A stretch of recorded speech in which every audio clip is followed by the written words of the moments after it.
Good morning, Kuhner country. Okay, my friends, you want to talk about a battle royale, a clash of wills.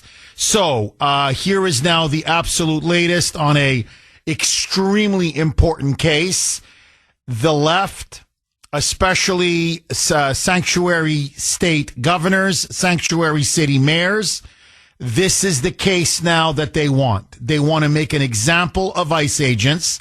They want to unleash a witch hunt to go after ICE agents, send them to prison, and essentially destroy the morale and effectiveness of ICE by trying to hold them, quote unquote, accountable simply for doing their job. Here is now the absolute latest. Earlier this year, as you know, ICE conducted multiple immigration crackdowns in Minneapolis, St. Paul, and that greater area in Minneapolis, St. Paul. Governor Tampon Tim Walz did everything he could to obstruct and block it, including inciting people to confront ICE agents. If you remember what he said ICE is going door to door, asking them to rat out neighbors who could be, quote, people of color, unquote. It was a blatant lie. And it was an incitement to panic and to hysteria. And then you add to that boy mayor, Jacob Frey of Minneapolis, who every day took to the TV screen or even out on the streets in a bullhorn saying block ICE, obstruct ICE, report on ICE, prevent them, hinder them from doing their jobs. Well, in one of these immigration crackdowns, several ICE agents led by Christian Castro, he's from Texas, but he was working obviously with other ICE agents in a massive operation up in the Minneapolis area. They were trying to apprehend an illegal Venezuelan alien, a criminal Venezuelan illegal alien. He refused to follow orders as they pulled him over, ran to his apartment complex where he was with another illegal alien, a 17-year-old. ICE pursued both of them. They apparently then, one grabbed a shovel, the other one grabbed a broom handle and attempted to assault these ICE agents. By the way, a shovel can potentially kill you. You smash somebody with a shovel in the face or in the head, you can either do severe brain damage or kill that person. Anyway, in self-defense, ICE agents had to discharge their weapon and they hit the 17-year-old in the thigh. Didn't kill him. I want to stress this. Didn't even permanently maim him or cripple him or shot him in the leg. And by the way, don't these protesters, these anti-ICE activists always say, well, if you're going to shoot him, don't shoot him in the chest or in the head or in the heart or the critical mass. Shoot him in the leg. Okay, they shot him in the leg. Well, that wasn't good enough. Keith Ellison, the radical left-wing attorney general, Tampon Tim Walz, now said they claim that they never did use a broom, they never did use a shovel, that apparently ICE agents, they claim, are lying. And so they have charged Christian Castro with 4 counts of second-degree assault and 1 count of making false statements about a crime. They have issued an extradition request to Texas Governor Abbott. Christian Castro was arrested earlier this year. Minnesota wants to try him in Minnesota. They arrested him in Texas. Christian Castro is currently right now sitting in jail, waiting to see his fate, whether he will continue to be detained or will he be extradited to Minnesota to face trial. in Texas, once you're detained for 90 days and you're not extradited or you're not going to be facing any further charges or you're not going to be sent to a state to face charges, you are then released. So next week, the 90 days are up. Christian Castro could easily be released. The sheriff that is holding him in his jail says, we're going to release him next week. Governor Greg Abbott says, we don't want to extradite him to Minnesota. We're going to release Christian Castro next week. So, Attorney General Keith Ellison, backed by that crazy moonbat governor of Tim Walz in Minnesota, have now taken Texas to court. They have sued Texas, saying now they must be compelled to extradite Christian Castro. If a judge says yes, it's most likely there's nothing Abbott can do, and Christian Castro will be sent, extradited to Minnesota, in which I'm telling you they're going to find him guilty. Not because he is guilty, because this is a political witch hunt. They want to get this ICE agent to make an example of this ICE agent that they vowed, Ellison, Frey, and Waltz, that they're going to make ICE pay for daring to go into their state and start arresting, detaining, and deporting criminal illegal aliens. And so by putting Castro in prison, they believe this will deter ICE and make it almost impossible for them to go after other criminal illegal aliens for fear now that they could be arrested as well. Listen now to Keith Ellison saying, we've now sued Governor Abbott. We've taken him to court. We want him to sign that warrant, execute the warrant, and send Christian Castro to us. Where then the mob, we in our court system, are going to throw that man behind bars and lock him up for the rest of his life. Roll cut 7, Mike. I informed him that if he did not sign the rendition warrant by the end of the day, yesterday, I would sue to compel him to do so. Governor Abbott did not respond. Christian Castro is still not here to face justice. Therefore, this morning, my office filed suit asking the federal court in Texas to require Governor Abbott to sign the warrant to block to sign the warrant and to block the Cameron County Sheriff from releasing Castro until Minnesota law enforcement can arrive there to physically transport Castro here to face the charges laid against him. I mean, this is sickening. I mean, this is really sickening. Now, on many levels. Now, by the way, you're going to say, many of you are going to say, well, who the hell prosecuted Castro? Right? Christian Castro, this ICE agent. It is a George Soros-funded prosecutor, Mary Moriarty. And she went after him under orders from Soros and Waltz and Ellison. And they want to get him. It's a witch hunt. This is an absolute witch hunt. Make no mistake about it. And as I said earlier, they charged him with 4 counts of second-degree assault, 1 count of falsely reporting a crime. They're claiming that these people never used a shovel, never used a broom handle.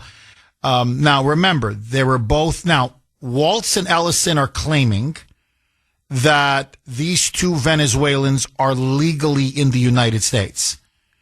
The federal government, federal authorities, the Department of Homeland Security are saying that's a lie. Both of these Venezuelan migrants are illegal aliens. They have no business being in America. And as I said earlier, one of them, the older one, not the one that was shot, the one that was shot is 17 years old. The older one was literally wielding a shovel, and he was trying to assault ICE officers. The other guy was wielding a broom. And so as they, these guys are swinging away at him, they shot the younger one in the leg. Non-fatal shooting. I want to stress that. Now, what is clear is that Ellison and Waltz have said repeatedly that they're going to make an example. They're going to make an example of Christian Castro. They want to hang an ICE agent. They want to punish an ICE agent. They want to send an ICE agent into prison. Not because he's done anything wrong, but because they want to make an example of ICE so they never dare to go into another sanctuary city or another sanctuary state. That's what this is now all about. So, Governor Greg Abbott, again, it's like a Texas standoff. He's basically telling Tampon Tim Waltz and, Attorney General Ellison, go fly a kite. Forgive me, blank off. We're not going to hand over this ICE agent. Absolutely not. Now, he's sitting in jail. The poor guy is sitting in jail. Okay, Christian Castro. And Abbott's saying, we're not going to hand him over to you because we think this is, in fact, we know this is a political stunt. You're just trying to appease your rabid anti-ICE mob that you guys have been inciting there up in Minnesota. And you want to scalp, any scalp. And now you're looking to go after this agent and make him the scapegoat. Well, I'm not going to do that.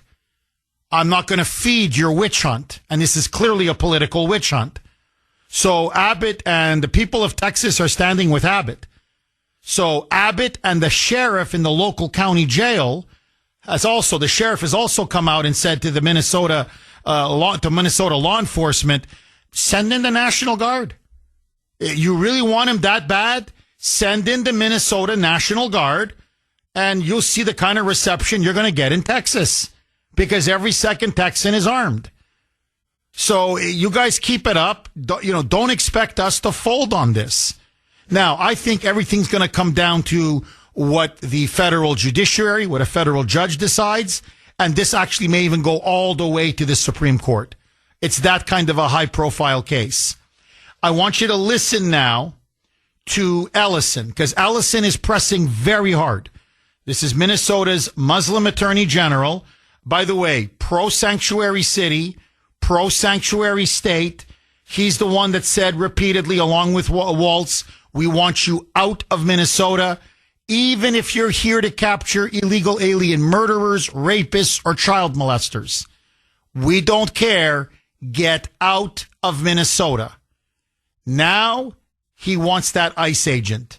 Roll cut 7A. Mike. The court has the authority to order the governor and the sheriff to do this. The 1987 Supreme Court decision that I referenced earlier, known as Puerto Rico versus Branstad, affirmed the principle that states must honor each other's extradition requests, and asserted that the federal courts have the authority to compel states to honor each other's extradition requests. Okay, there's a problem, and there's an obvious one, which is, and this is what the Department of Homeland Security is saying, this is what the Trump administration is saying, and this is why Abbott, it's one of the reasons Abbott is telling Minnesota to go fly a kite. You don't have jurisdiction here. The ICE operations in Minnesota were federal law enforcement operations. And so this ICE agent is a federal law enforcement who is conducting a federal law enforcement operation against illegal sanctuary cities, illegal sanctuary states who were protecting and shielding illegal aliens, criminal illegal aliens who had no business being in the United States to begin with. And the Department of Justice and DHS looked into these accusations that this was an unjust shooting, and they cleared Christian Castro. They said, so basically, you're not, stay in your lane. We conducted an investigation. If there was to be any charges filed, it would have to be at the federal level, not at the state level. And we looked into it, and we're telling you this was a lawful shooting. He shot him in the leg, which is what all of you in Minnesota were saying. If there's going to be a confrontation, shoot him in the leg. Okay, so they shot him in the leg. But no, that's not good enough. Now you want to try to send him in, destroy this man and put him behind bars for decades because he dared to do his job and try to deport illegal aliens who shouldn't be here, and B, were waving shovels and broomsticks to try to smash over the head of ICE agents. Now, Ellison, listen to this. This is going to blow your mind. Only a liberal, only a Chris in Gloucester or a Bill in Sudbury, I'm serious, only a crazy moonbat. This is liberal moonbat logic could think like this. This is Ellison saying, well, you know why we're suing now and trying to force Abbott's hand and, compel an extradition because the 90 days is going to be next week. And apparently Christian Castro, the ICE agent, Agent Castro, has a girlfriend in Mexico. And he's being held in a Texas border town in a jail. And listen to, so you know what Ellison's arguing, right? He gets out next week. He could skedaddle off to Mexico. He could be with his girlfriend in Mexico. And then we'll never be able to catch him. It's either now or never. Roll cut 7B, Mike. The urgency of this filing is that Texas law imposes a 90-day limit on the detention of fugitives awaiting extradition. This means that as early as August 26, a week from tomorrow, 90 days after he was first captured and detained, Christian Castro could walk free from jail in Texas and flee justice in Minnesota, including by leaving the country. In the last 5 years, Governor Walz has honored all 21 of Governor Abbott's requests to extradite fugitives to Texas. In that same period, Governor Abbott has honored 11 of Governor Walz's requests to extradite fugitives to Minnesota until today. That's because they were all criminals. This is an innocent man, a federal law enforcement agent, who you're just trying to crucify because he did his job. That's the fundamental difference. But this is the mind bender.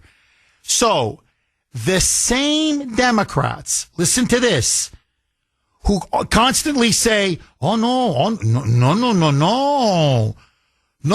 illegal aliens, we're never going to release them. No.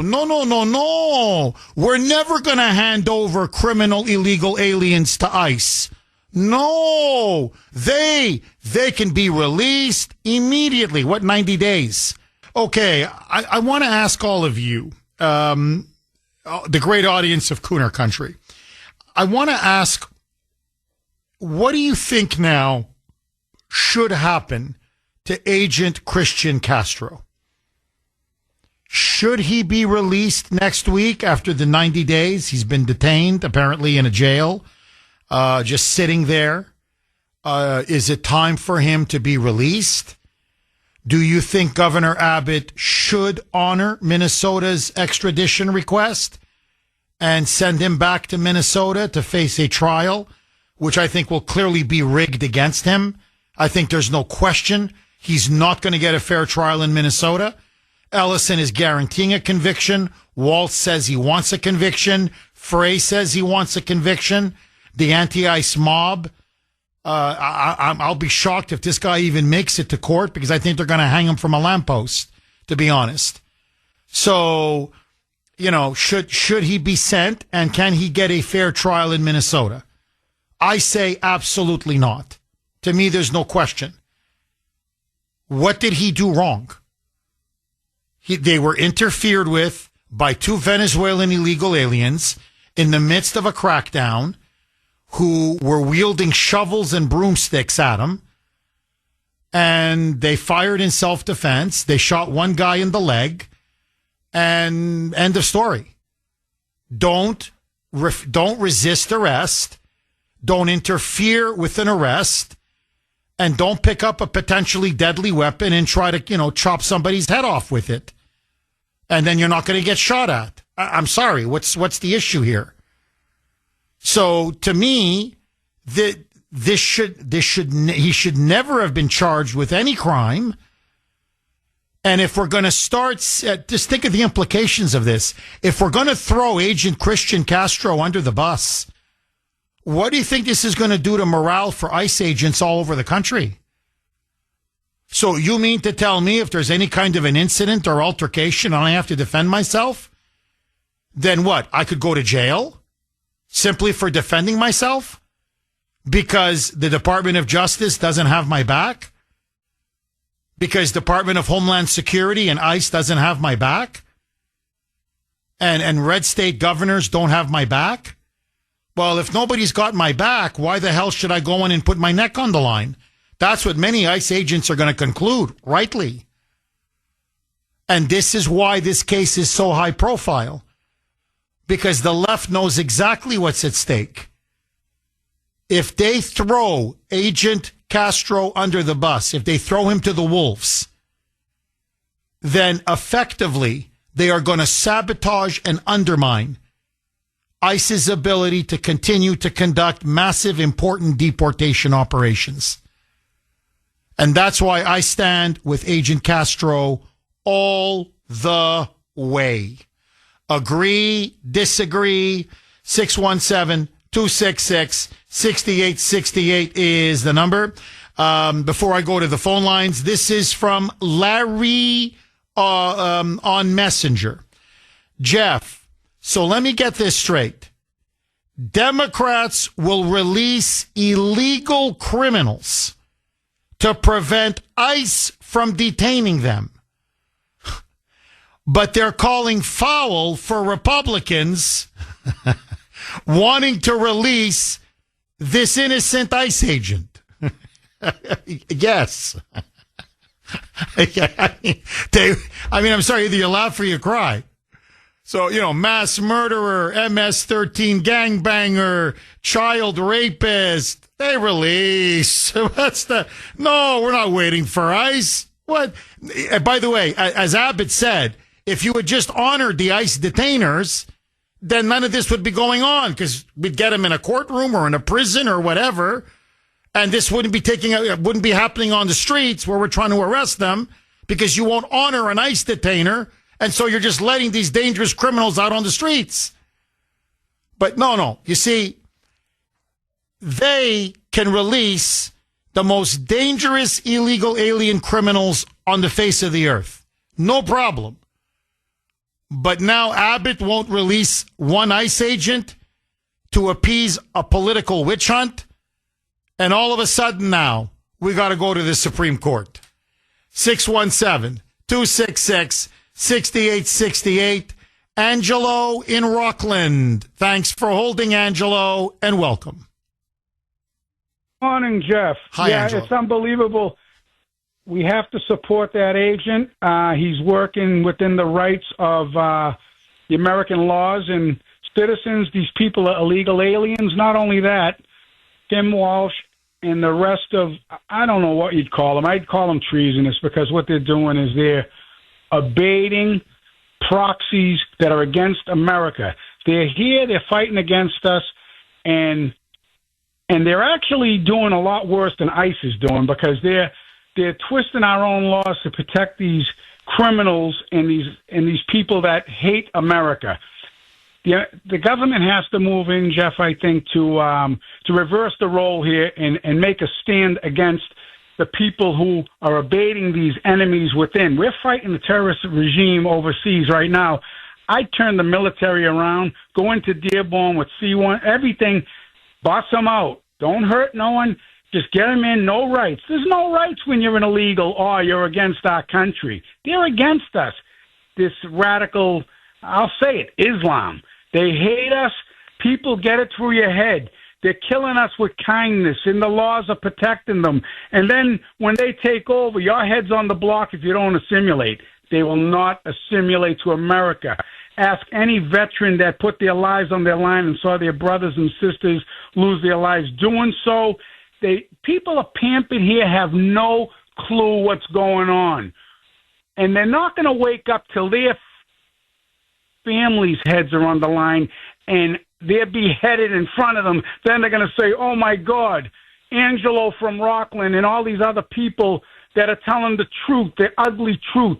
We have to get these people out. Look at Laura, our governor, what she's doing. You can have a baby, it's breathing, and then bang, it's in the meat grinder. Are they gone?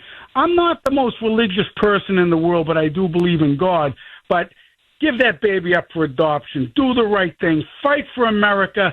It's going to get to the point where it might be in the streets. I hope not. Do it by pen, but I think Angelo, get them the hell out. Oh, I'm with you, Angelo. Look, this is what's amazing. Ellison is like, well, we're going to go get him.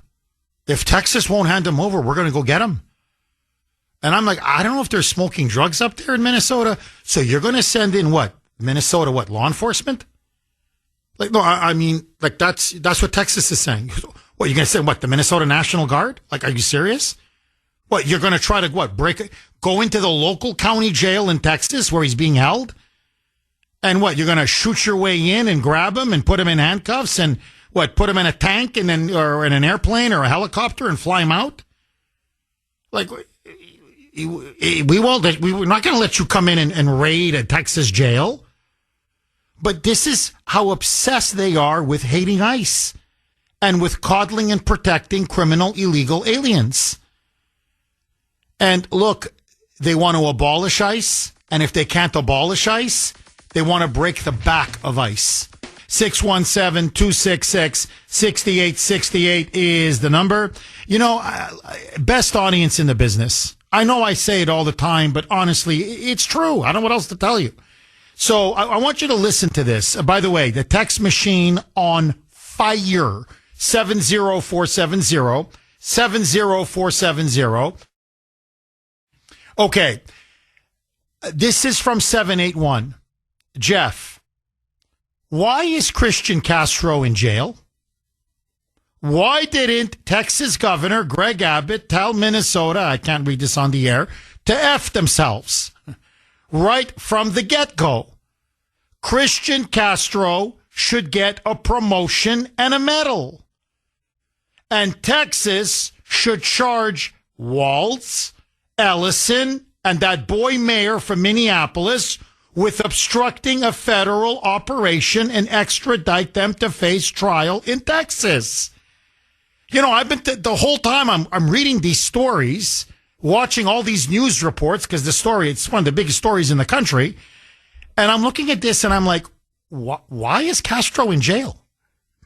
Agent Castro. Sorry, whenever I think Castro, I keep thinking Fidel.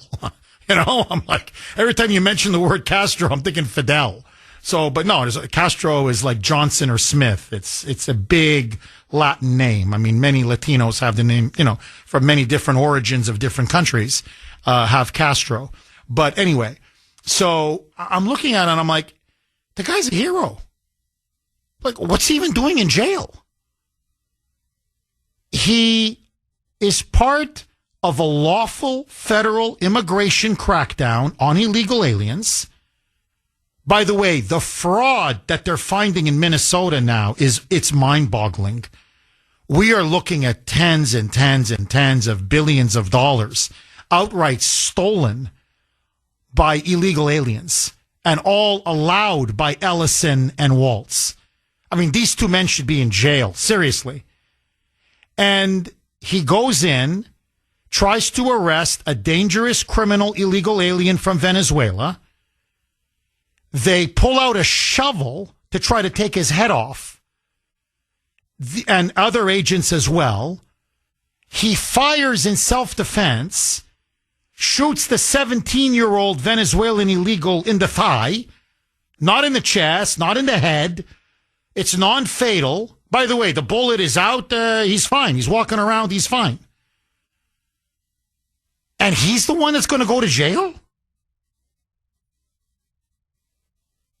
What about Walz for impeding and obstructing federal law enforcement and running an illegal sanctuary state? What about Ellison for upholding a sanctuary state and impeding federal law enforcement? Ditto for Jacob Fry, openly inciting obstruction and interference in federal law enforcement as they're trying to detain, capture, and arrest These are people with detainers, wanted, dangerous, criminal, illegal aliens. So the hero, the man who's doing his duty and his job to protect us, the American people, and enforce the law, he's the one that's going to go to jail? Not these crooks and criminals and traitors in Minnesota?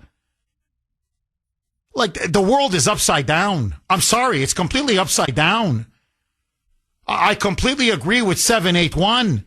Castro deserves a back pay. He should be released immediately, okay? Back pay. Everything he's missed now, what is it, almost 90 days, 3 months?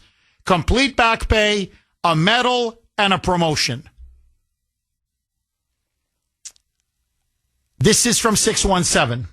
Jeff, what Minnesota, Massachusetts, and Maine, as well as other sanctuary states and cities are doing, is nothing short of federal law nullification. By the way, that's what led to the Civil War. They were nullifying laws regarding slavery, and the tariff, both the tariff and slavery. And by the way, it's 617 is right. It is. It's nothing short of federal law nullification. What Trump's attorney general needs to do is charge some of these leftist politicians with obstruction of justice. Bingo. Bingo. Todd Blanche should be, I don't care, take your pick. You want Waltz? You want Ellison? You want Frey? You want Maura Healey? You want Michelle Wu? You want, just take your pick, because they're all doing it. And instead, it's the small fish, the good guy, who's now potentially going to take it on the chin. 617-266-6868 is the number. Okay, very quickly. This is from, again, Larry. Larry's on fire. When you're on fire, I'll read your messages even twice. So here's what Larry said, and I think he's dead on.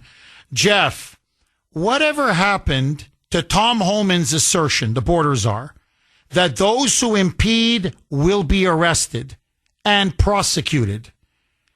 Ellison and Waltz need to be visited by U.S. Marshals. Where is Attorney General Todd Blanche? He is no better than Blondie.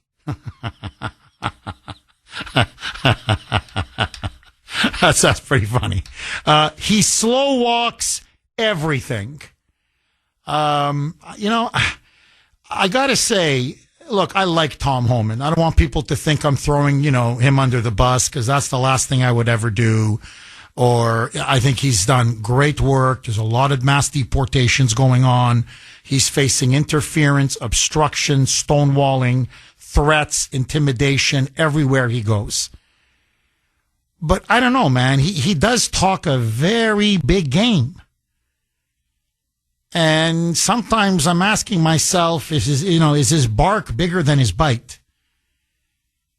Because he keeps saying this won't stand, this obstructionism and all these blue states. Yet the only guy that I see that could be going to jail now, seriously go to jail, is an innocent ICE agent who is just doing his job. So far on Waltz, nothing. Ellison, nothing. Frey, nothing. As I said, Wu in Boston, nothing. Healey, nothing.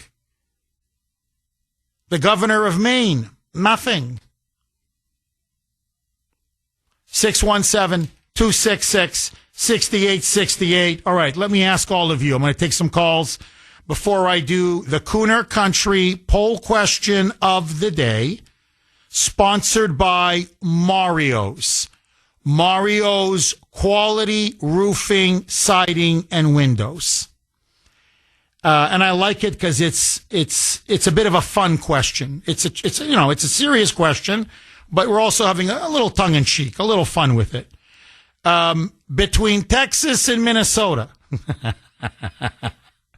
who would you bet on to win a fight? In other words, if Minnesota sends in law enforcement to try to get Christian Castro, as Mike said, almost like a Navy SEAL operation, and extricate him, grab him from jail to extradite him back to Minnesota to face trial. And they got to go up against, the Texas police, Texas sheriffs, maybe even the Texas National Guard. If it comes to blows between Minnesota law enforcement and Texas law enforcement, who do you bet on to win in this fight? A, Texas, B, Minnesota.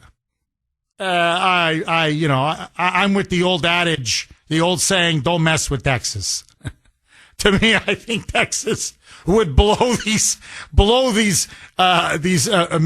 Minnesota these Minnesota non-cops out of the water. Okay, but that's me. I would put my money on Texas, but I want to hear from you. Who do you think would win in any kind of a fight? Texas or Minnesota? A, Texas, B, Minnesota. You can vote on our webpage, wrko.com/Kuhner, wrko.com/Kuhner, KUHN as in National ER. You can also vote via X. My handle there, all one word, at the Kuhner Report, at the Kuhner Report, KUHNER.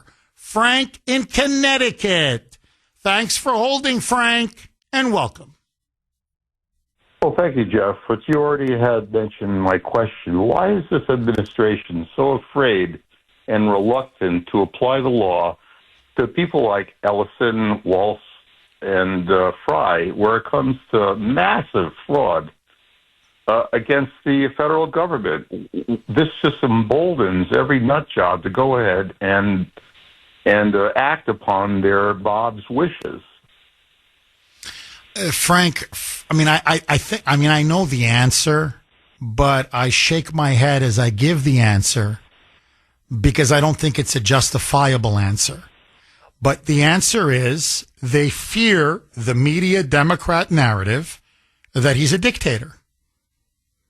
And that this narrative has taken hold over such large chunks of our population that if he goes to arrest a Democratic lawmaker or a governor or a mayor or an attorney general like Ellison, then they're going to say, you see, it's at the end of Weimar and now the beginning of the dictatorship phase.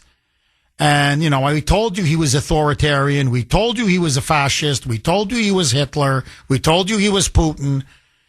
And so I think they're afraid that it's going to get very ugly on the streets.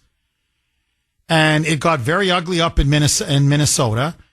Alex Preddy, Renee Good were shot. You had ICE agents that were beaten, many of them severely beaten, sent to the hospital. Many ICE agents said it felt almost like a civil war at times when they were trying to implement their ICE, their crackdown and their arrests and their enforcement operations. You had the mayor openly calling for open treason and subversion. There's no question. You had Walt saying, don't comply. Nobody comply. If you can, block them, obstruct them. That thing was a tinderbox. Trump had to make constant phone calls telling him, you got to ratchet down the rhetoric, and they wouldn't.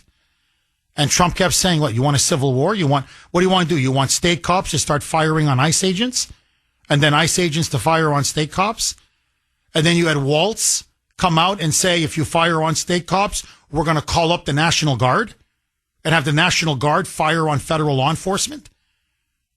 And then federal law enforcement responded saying, what, you want us to bring in the military? I mean, this is how ugly. We forget it now because, the Iran war and so much has happened. But that was very ugly, what happened earlier this year in Minnesota.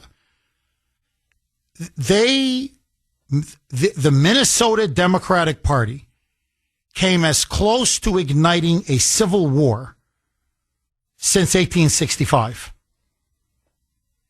That rhetoric was so incendiary, so inflammatory, and they got Antifa, they got the anti-ICE mob out onto the streets, and what they wanted were dead bodies. They needed martyrs.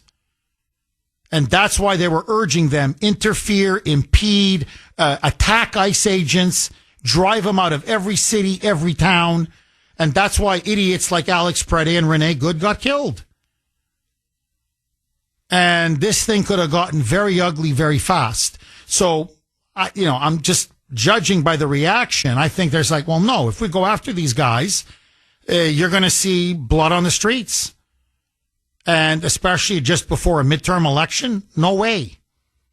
So honestly, Frank, I think that's the reason why you're not seeing high-profile arrests. Now, to me, that's inexcusable. When you see this level of fraud and corruption, this level of illegality, this level of obstruction of justice and treason, how can you not arrest them? Especially when you know that Waltz is swimming in Tricom money. The entire Democratic Socialists of America, Congresswoman Luna blew the whistle yesterday, and I want to congratulate her. She said, I'm not alleging, I'm telling you, we have the goods, we have the receipts. The Chinese Communist Party is funding the Democratic Socialists of America. They are the American wing of Beijing. That's what they are. They are a treasonous fifth column in the United States. The CCP has bought up Tim Waltz. It's been 20 years now. He's acting on orders from his Chinese communist masters in Beijing. That's why he wanted to foment unrest. That's why he wanted to foment violence. Because China wants a civil war in America. They want us at each other's throats. They don't want us to enforce our immigration laws. And they want it to be American against American, red state versus blue state. And so I think Trump and the administration are afraid that if we arrest any of these, crazy Minnesota radical Democrats, that this could get out of control. This could be the Fort Sumter where the whole thing goes kaboom. So to me, you arrest these people, you make an example out of them. But I'm telling you, Frank, that's the reason why they are petrified to put anybody in handcuffs. Now, I got to say this, though, about the left, Frank, and I'll give you the last word. They're not afraid to put Trump in jail. They didn't blink an eye when it came to Steve Bannon. Or, his trade advisor, Navarro, or now look at Christian Castro, an innocent ICE agent just doing his job and protecting himself. As I said to Mike during the break, I said, Mike, this is going to be Christian Castro's argument if he goes to, if he stands trial. So what am I supposed to do? Stand there and let this guy split my skull open with a shovel? What? I gotta die for an illegal alien? He had every right to defend himself, and he shot him in the leg. What's the problem? They're not afraid to indict. They're not afraid to arrest. They're not afraid to throw innocent people in jail just because they're the political opposition. We're petrified to indict and send people to jail who are guilty as sin. And that's why even when they're in the minority, they set the agenda. When we're in the majority, we're still on defense. Because as Newt Gingrich famously said, the Democrats play smash mouth football. The Republicans, they play badminton. Frank, final word to you. No, you're absolutely right, but this just sets a precedent that shows anybody that they can get their way if they make enough noise. 2 days of martial law gets some bad press, but you clean up the entire mess, and they won't do it again. Frank, I'm with you all the way. To me, that's what's killing us. We're not enforcing the law.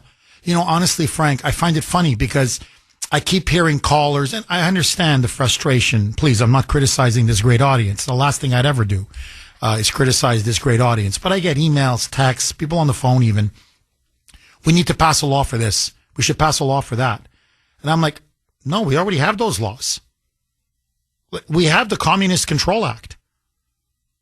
We have the McCarran Act in the 1950s. We have laws everywhere to outlaw the DSA, to outlaw the radical left, to outlaw communism, to put these treasonous sanctuary state governors and sanctuary city mayors in jail. We have all the immigration laws on the books that we need. If we just enforce the immigration laws, we don't have a problem in our country. So it's not new laws. We have all the laws. We just don't have the will to enforce the laws. See, it's a question of will. They have it. We don't. We're 80-20. I really want to, I'm telling you, on this issue, ask Americans, are you with Christian Castro or are you with Tampon Tim Walz? I'm telling you, it's 80-20. The country's with Christian Castro. But if you're not going to fight for Christian Castro, what's the point of being 80-20? If you outnumber people 4-1 on every issue, but you don't have the will to exercise that 4-1 advantage by using the law, and the other side, even though they're in the minority, are willing to fight, even though it's illegal, even though it's criminal, even though it's even treasonous, well, who's going to win? You know, as an historian, Frank, I'm telling you, I can cite you every revolution. The exception is the American Revolution, okay? Because that was majority in favor. But most revolutions in history, 99% of them, are not committed by the majority. They're committed by a militant minority. The Bolshevik Revolution, that was a militant minority, very small minority, took over Russia. The Nazis barely got 32% of the vote. Everyone says, well, they won an election. Yeah, but it was a plurality. It wasn't a majority, far from it. But Hitler used that 32%, and he was willing to impose his will, and everybody else around him was a craven coward. I mean, I could give you more example. You think Fidel Castro had the people with him when he took Cuba? You think Mao had the people with him when he took China? No. So what I'm saying is, it's always a few exceptions, which is ours. Okay, and that was a pure majority revolution. Okay, but that's rare. Most revolutions, it's a militant, fanatical minority. And that's what the Democrats understand. Look, I can't stand Hassan Piker. He's their chief ideologist. Okay, Mr. America deserved 9/11. Kill them all on the streets, murder them, just kill them all. Okay, the Islamo-communist. But he's a Maoist. He's read Mao and he's read Lenin. And he tells his followers, Lenin and Mao explicitly said, it's not the majority that matters. It's the minority who know how to use, quote unquote, the barrel of a gun. That was the expression. Power flows from the barrel of a gun. 617-266-6868 is the number.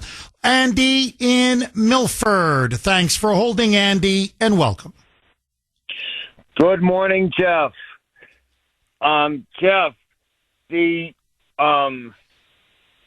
Christian Castro case, this needs to be stressed, and this needs to be said loud, and it needs to be said often. The states and the localities have no controlling legal authority over federal agents that are engaged in immigration enforcement. Matter of fact, the supremacy clause in the U.S. Constitution trumps both the states and the localities in this regard. And so there is that, Jeff. And also, Jeff, just everything that's going on with these sanctuary cities, with these sanctuary states, and the language out of Hassan Piker, Jeff, this is an insurrection. This is a rolling insurrection that's going on. 2024 presidential election Trump returned to office with 312 electoral votes. All 7 swing states carried a popular vote mandate of 78 million Americans all across this country. And one of the main things that coalition voted for, Jeff, was mass deportations. Jeff, you had millennials and boomers standing side by side in that coalition. It was mass deportations. It was medical freedom.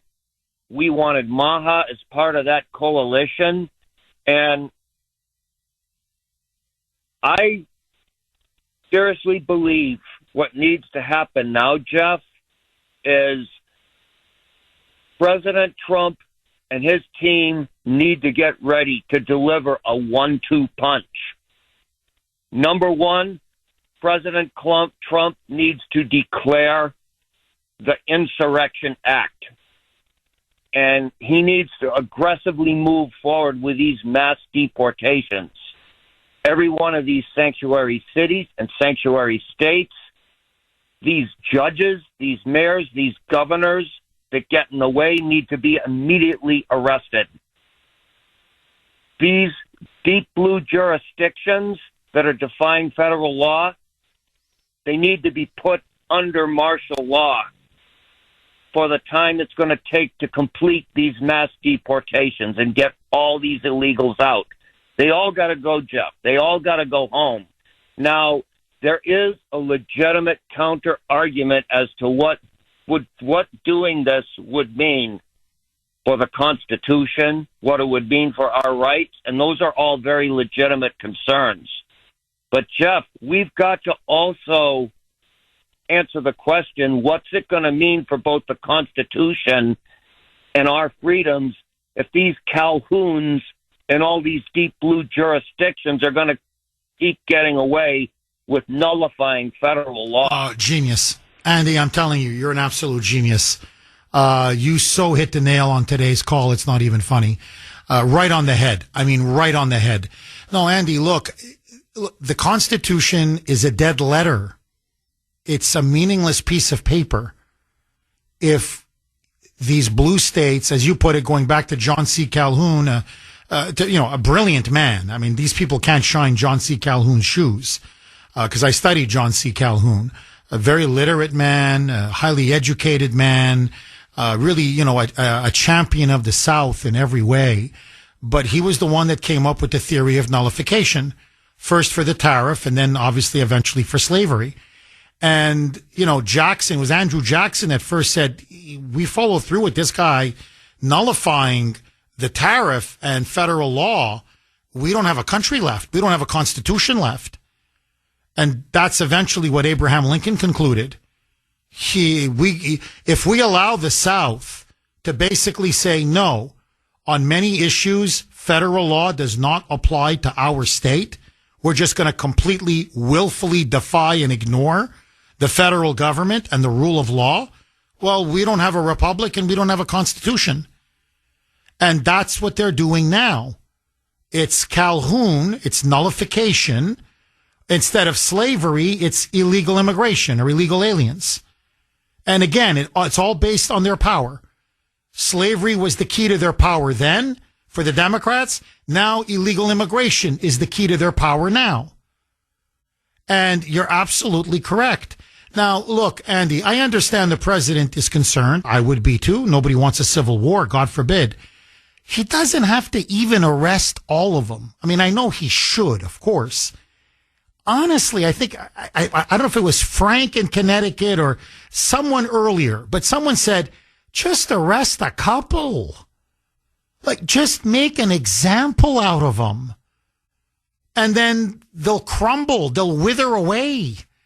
Healy doesn't want to go to jail. Janet Mills doesn't want to go to jail. They're cowards. Waltz is a coward. Frey is a coward. Ellison is a coward. Gavin Newsom is a coward.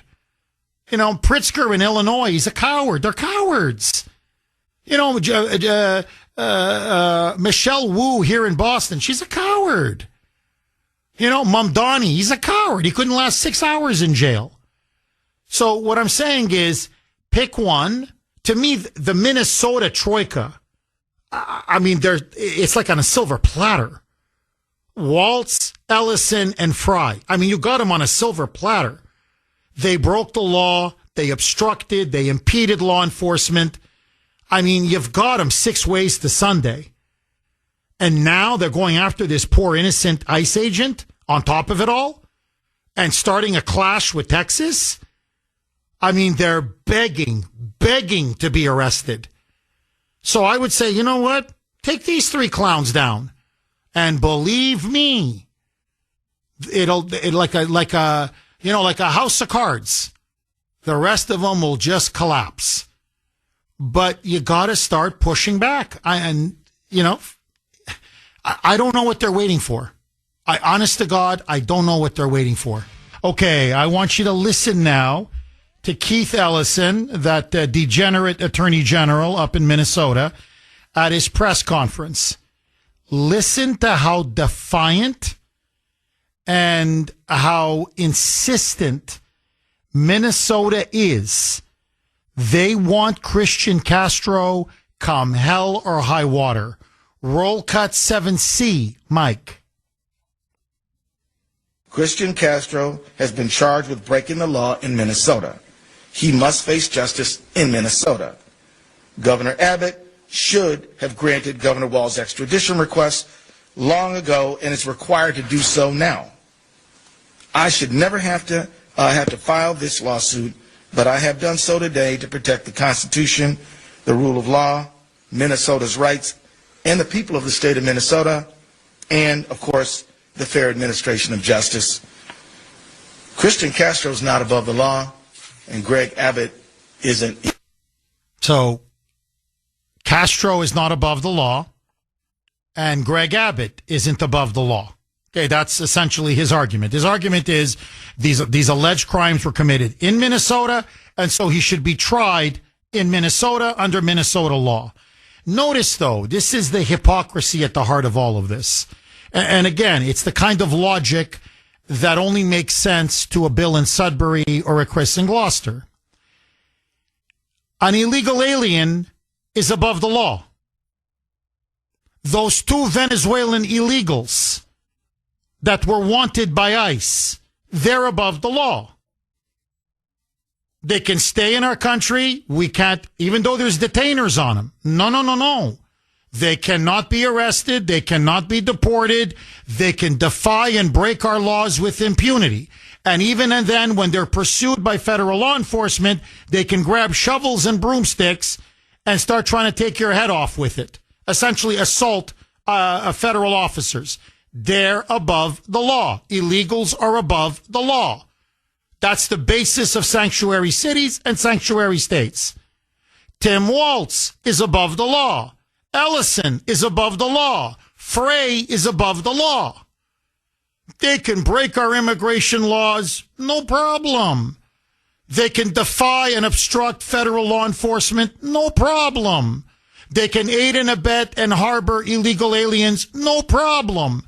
They can illegally provide them with $60,000, $70,000, $80,000 worth of to each person, unlimited welfare, public Section 8, public housing, EBT cards, free healthcare, free education, social assistance that is being siphoned off for American citizens and legal residents, and illegally be given to all of these migrants. So they can commit crime after crime after crime, and they're always above the law. But suddenly now, Christian Castro, in legitimate self-defense during a legitimate law enforcement operation, no. He's not above the law. Hand him over to us. Or Abbott, who's protecting him. Oh, no. Abbott now, whoa, you're not above the law, buddy. Hand him over to us. Or we're going to send law enforcement and arrest you too. Hey, you phony, you fraud, you. 617-266-6868. Mark in Medford. Thanks for holding, Mark, and welcome. Good morning, Jeff. I know I'm calling late this week, but I'm recuperating from the festival over the weekend in the North End. Had to get my voice back. Well, we're happy. I'm just happy you called, Mark. Go ahead, my friend. Well, first off, to answer your poll question, Jeff, well, the answer is obvious. It's Texas. I mean, think about it. What's Minnesota going to do? Send thousands of Rosen Islands from the Golden Girls from St. Olaf, Minnesota? They get lost trying to get out of the damn state. Now, I got a couple of points here, Jeff. You and I are both 57 years old, okay?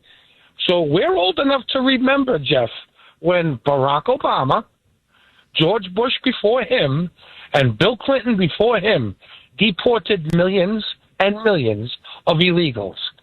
And not a word was said by the right, the left, the middle, or anybody else. But the Trump administration deports illegals, and all of a sudden, it's a problem. I mean, the bull crap is so high now, Jeff, that you need hip waders to walk through it. I mean, am I right or am I wrong? You're completely right. And now, this Castro guy, this poor guy, did his job. And it's obvious, Jeff. We already know that the sheriff and Abbott are not going to throw him under the bus. They're not going to hang him out to dry. They already said you ain't getting him. So you want to get him, you come and get him. And I have a funny feeling that they're going to find the evidence that they did come after him with shovels and broom handles. And if it goes to the Supreme Court, Jeff, I think that the Supreme Court's also going to tell Waltz to F off. I mean, here's a guy, Jeff, that should be in prison already, okay, for the millions and millions of fraud that he witnessed and that he probably took part in, okay, and he's not.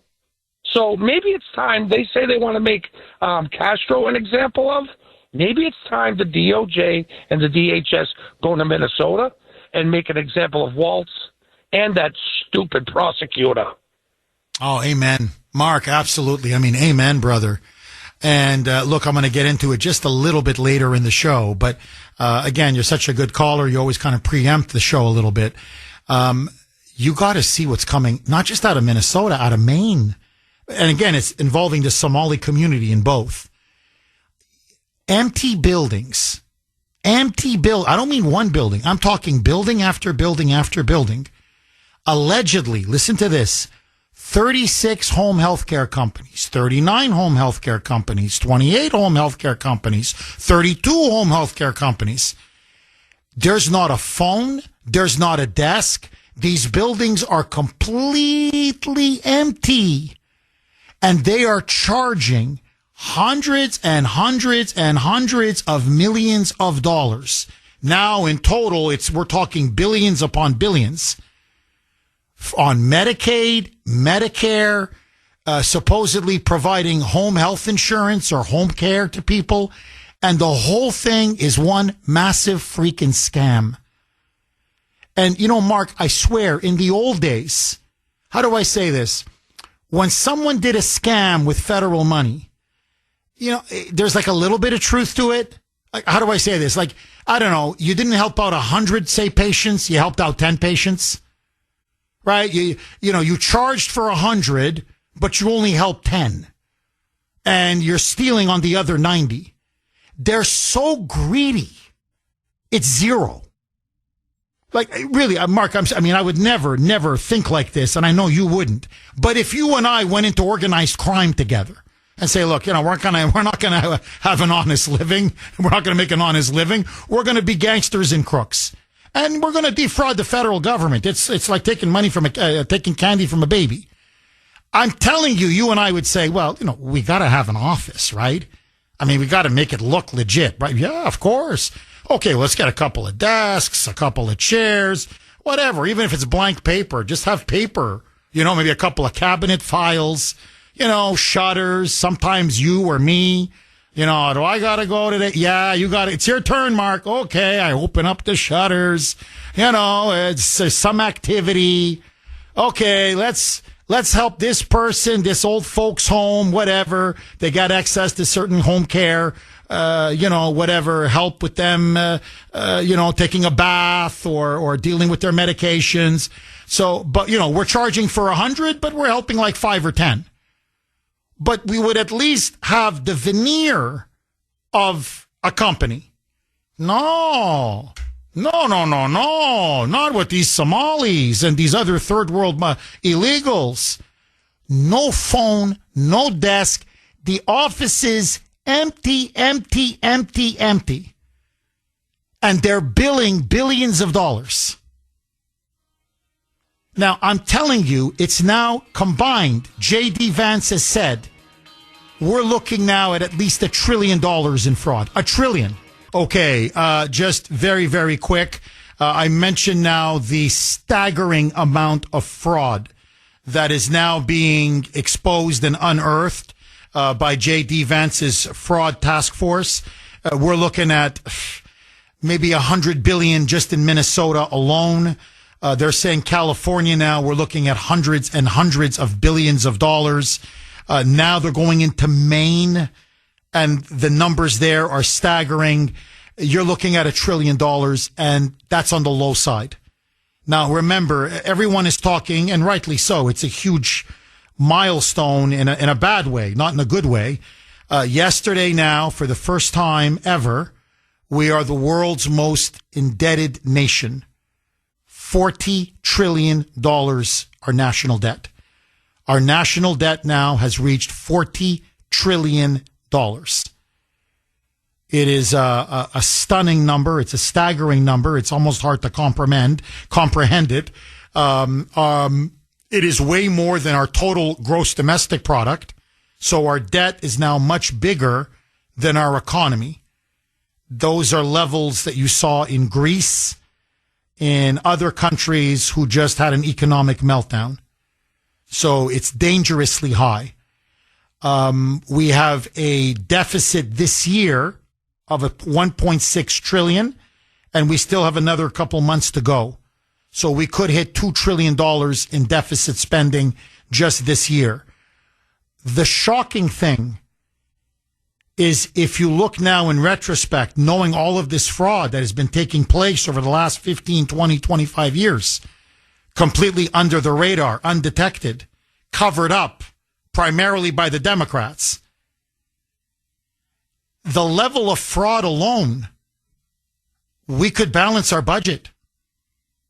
It's 1.6 trillion right now is the deficit. There's almost enough fraud to cover the entire deficit. If we just take care of the fraud, we practically have no deficit.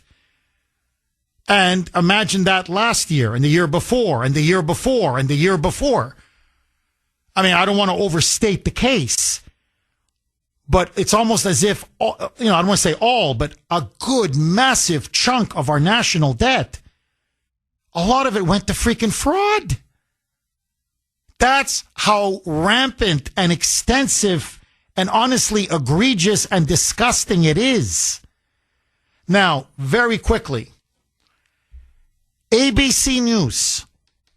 I don't know who the hell ordered this. I don't know what the hell happened, but they said, look, there is just so much fraud in Maine. Forgive me, because they're finding all this out in Minnesota, and now they're saying we're noticing something very similar happening in Maine. So the Maine Department of Health and Human Services, under Janet Mills, that fraud, says they're cracking down on fraud.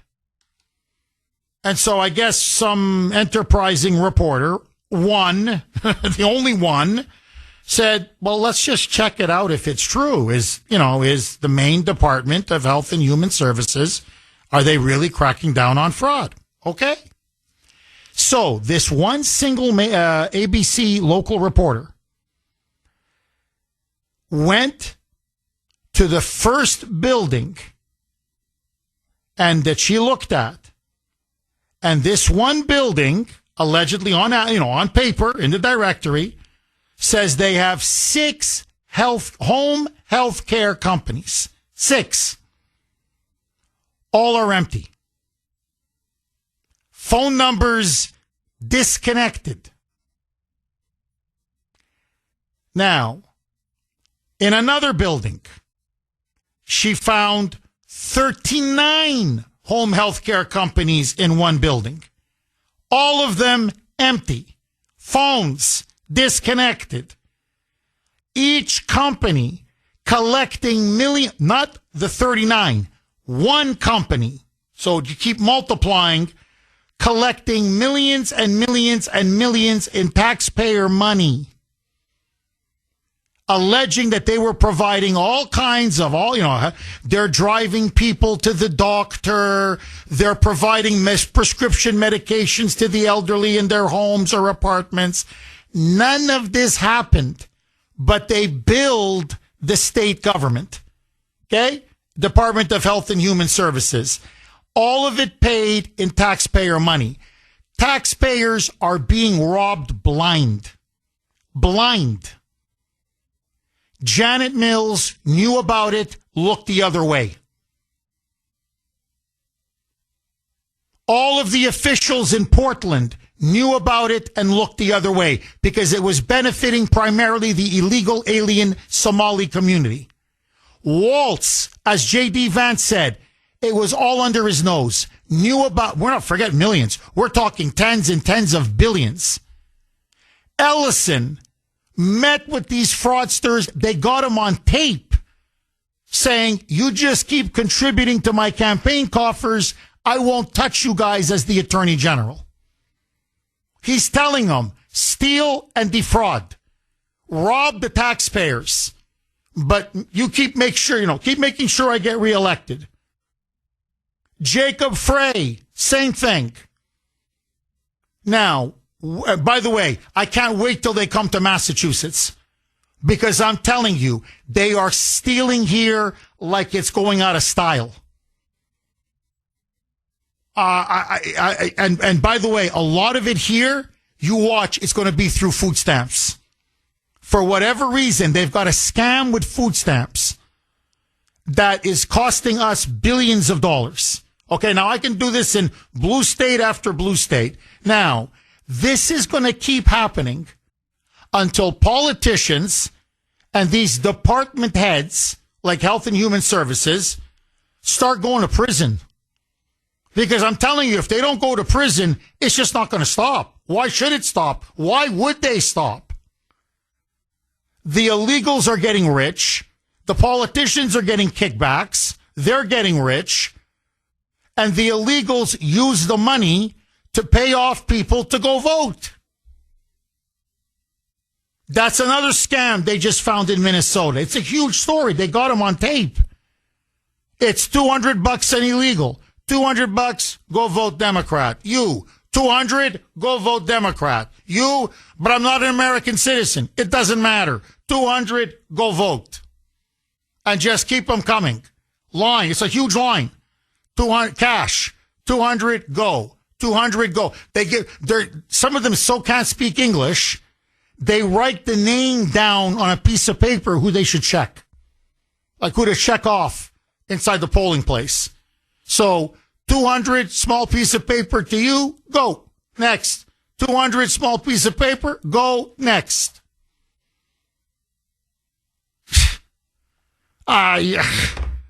Yeah, that's why they don't want ICE going into Minnesota, especially Minneapolis, St. Paul. That's why they were lying and inciting and gaslighting all of these dumb idiot liberal activists. Go to the streets, obstruct, interfere, get in their faces. They're asking for people of color. This is racism, fascism. And these idiots, yeah. Listen to Greg Abbott saying, with the kind of fraud that is so rampant and prevalent in Minnesota that we know for sure, and you think I'm going to hand over a poor innocent guy like Christian Castro with the crimes that all of you have been committing? And you're lecturing us about the Constitution and the rule of law? Yeah, blank off. Seriously, I'm telling you, that's politely, diplomatically, that's essentially what Abbott is saying. Kiss my grits, as they would say down there. Roll cut 8, Mike. Well, first of all, I don't trust Tim Walz on anything, let alone something like this. But listen, while they're making demands, I got a demand of my own, and that is, it's time for Minnesota to step up and repay the United States of America and Americans for all the fraud that they've committed in their state under federal programs.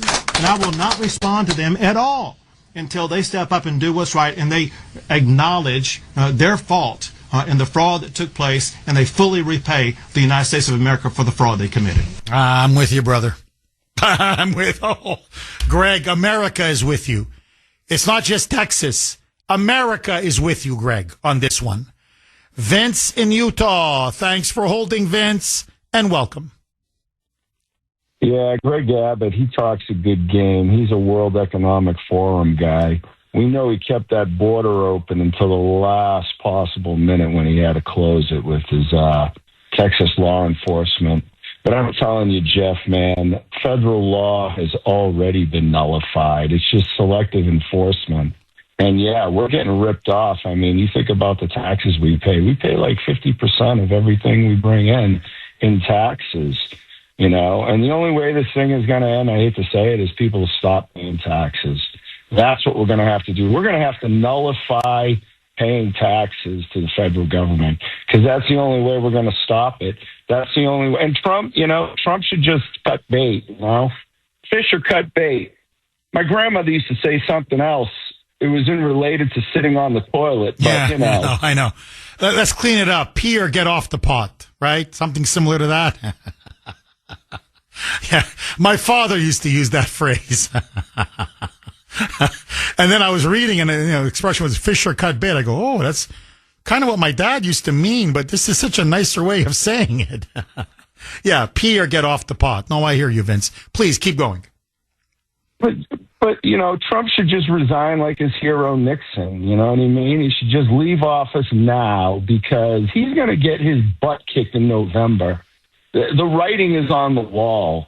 Voter enthusiasm's in the toilet. Nobody cares because he's not living up to his promises. He's broken his promises, you know? And so he should just leave office and leave it to people that'll do it. You know what I mean? Because I tell you what, Jeff, you know what brings violence about? You know what causes violence? Indecision and cowardice. And that's what we're seeing right now. After all we've been through with the fake news media, you're telling me that Trump is afraid to exercise his presidential authority because they're going to call him a dictator? Are you kidding me? And that's why history favors the audacious. Trump has lost it. He's lost his mojo, as Austin Powers would say. Vince, I got to ask you this. And I hear you completely on every point, Vince. But I just got to ask you this, the absurdity of the moment that we're in now. You have Tim Walz, A.G. Ellison, and that boy mayor, Jacob Fry. Literally, they led an insurrection.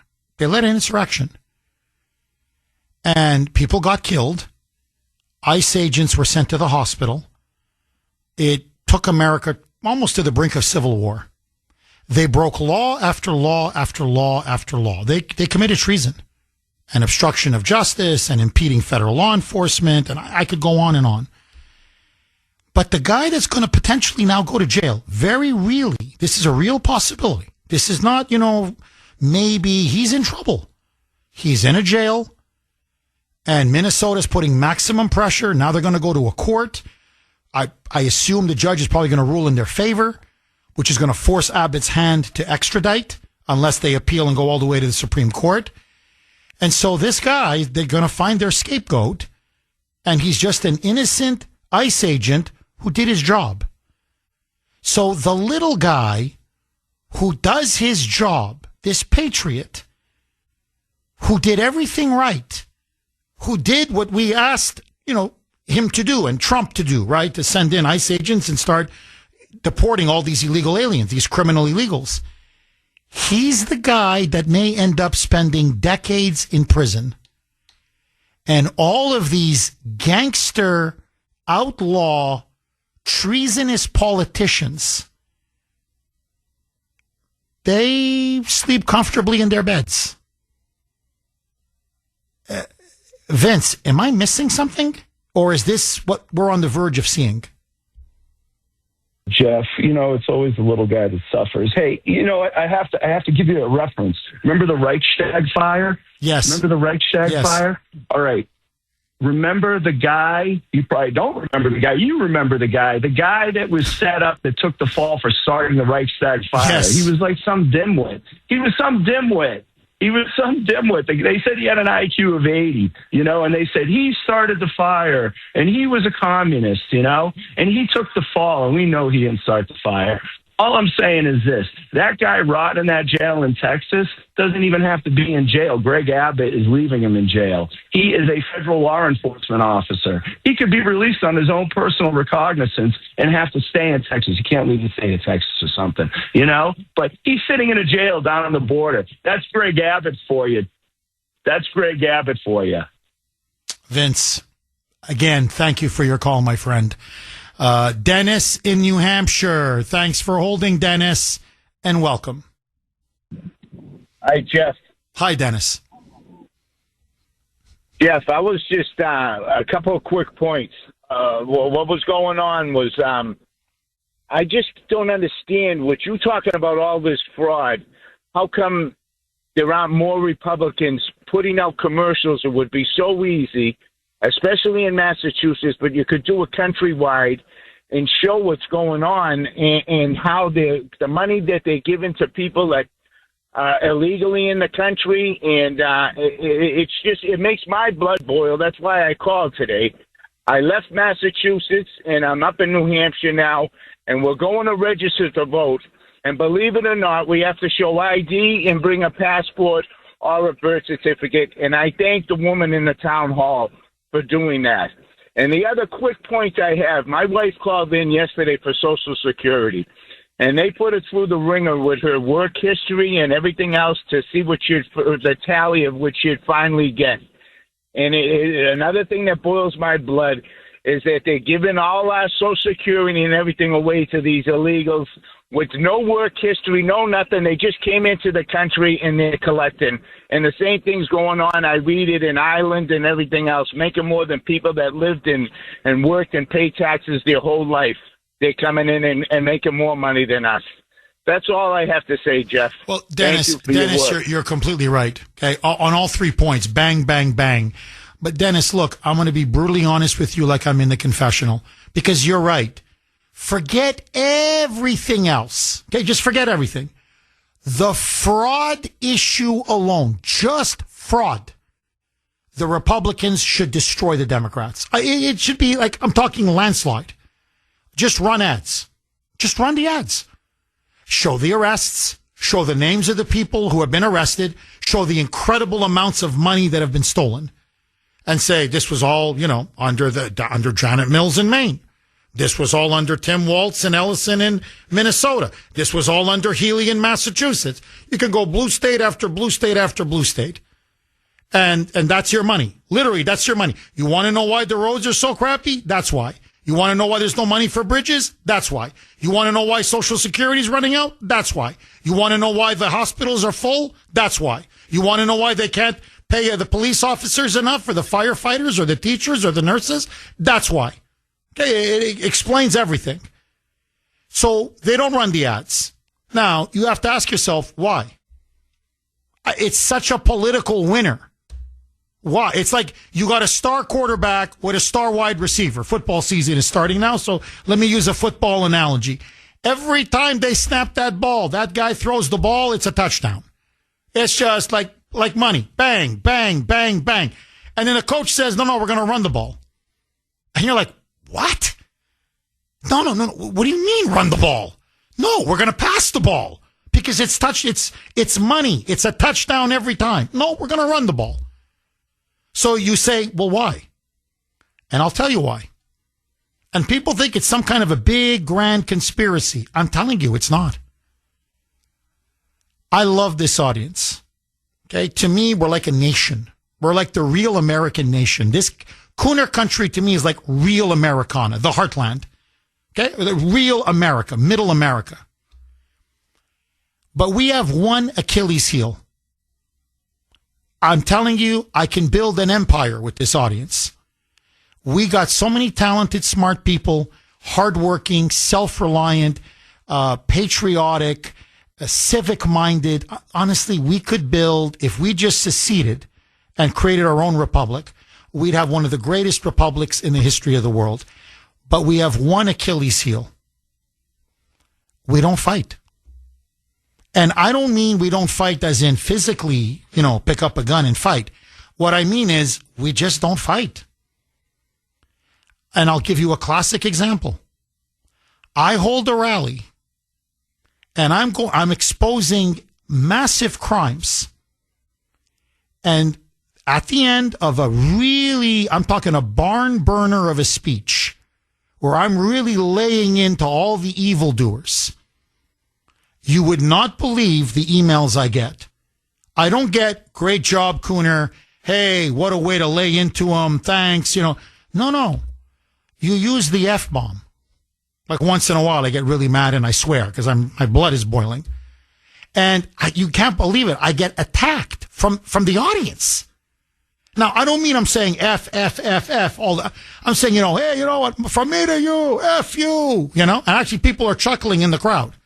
But if I use one or two obscenities or profanities, and I'm telling you it's one or two, I get lectures. This is beneath you. You shouldn't have to swear. This demeans all of us. I'm so disappointed in you.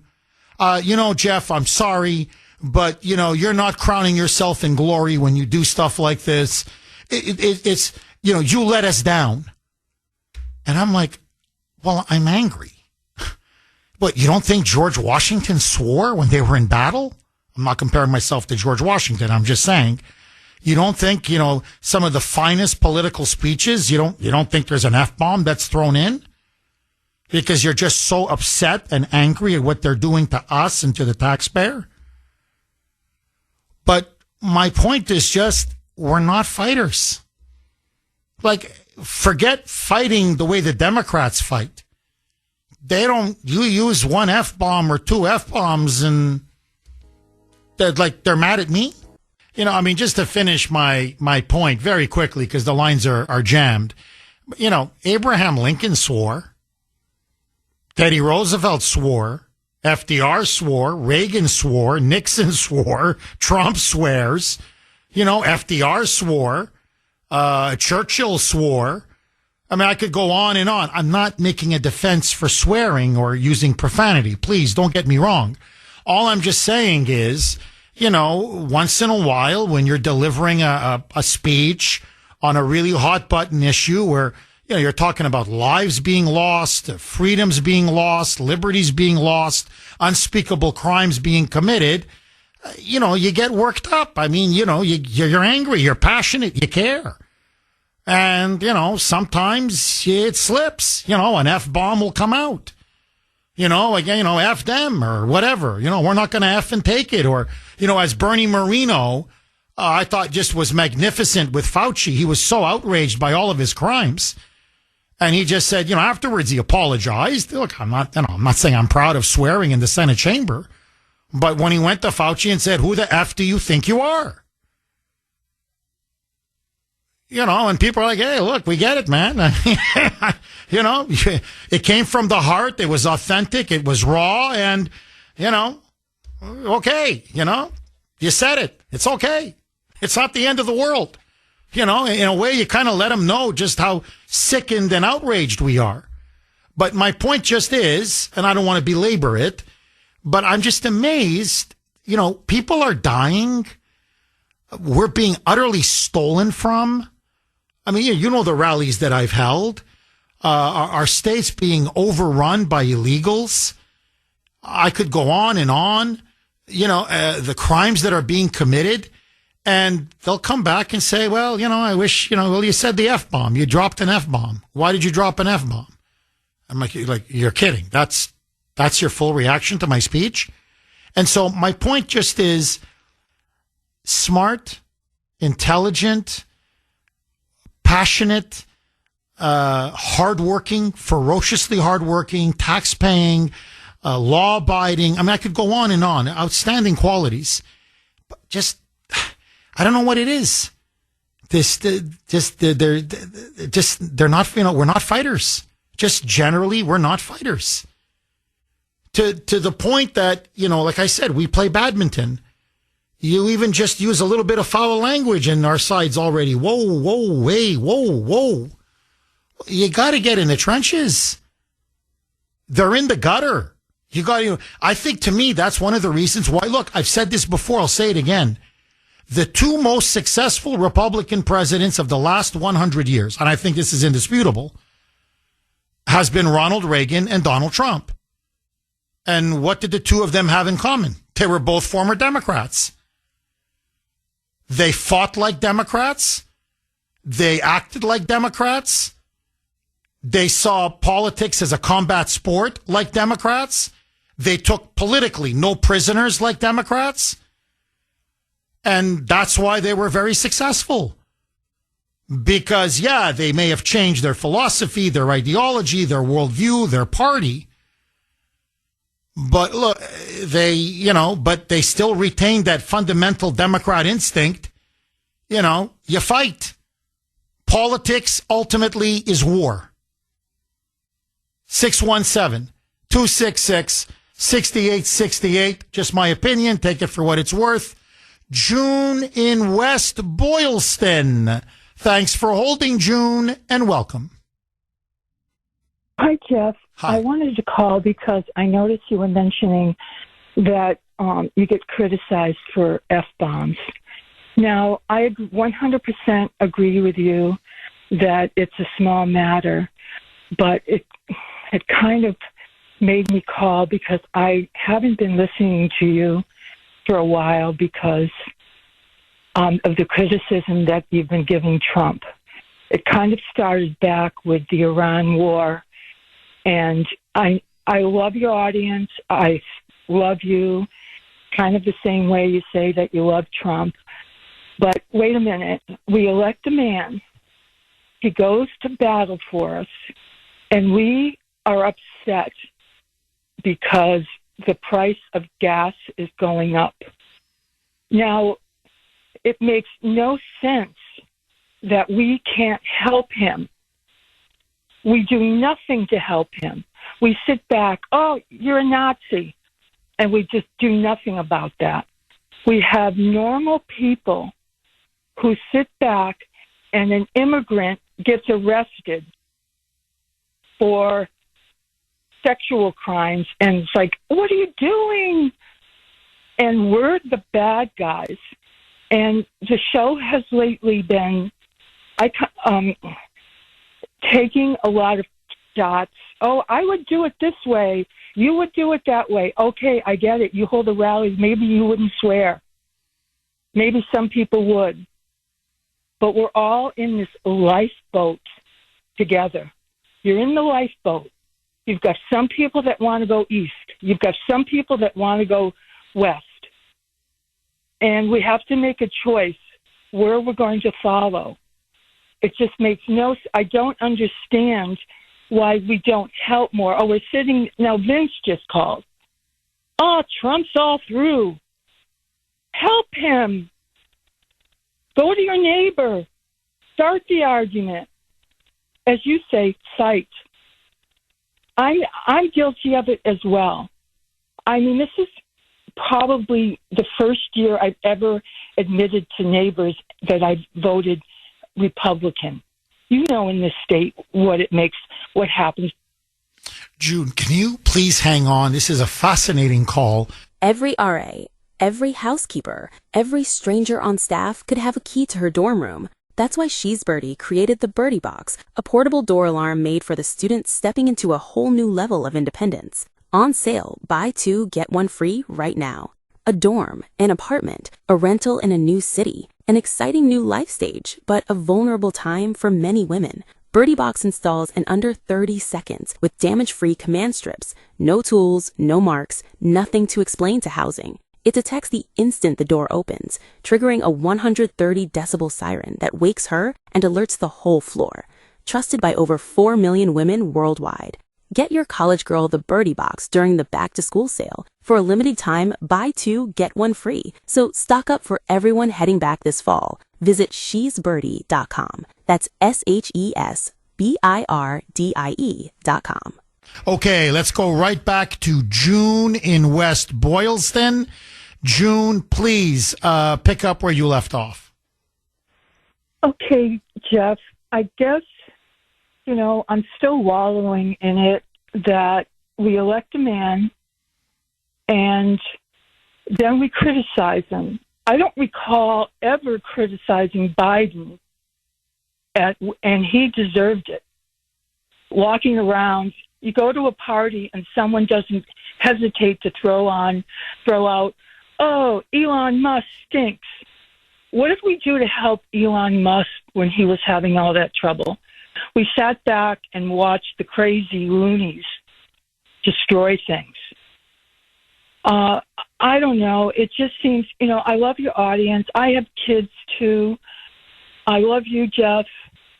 I just think that we're just missing something. We let people call us names. We've got the scandal du jour. Like even the word affordability.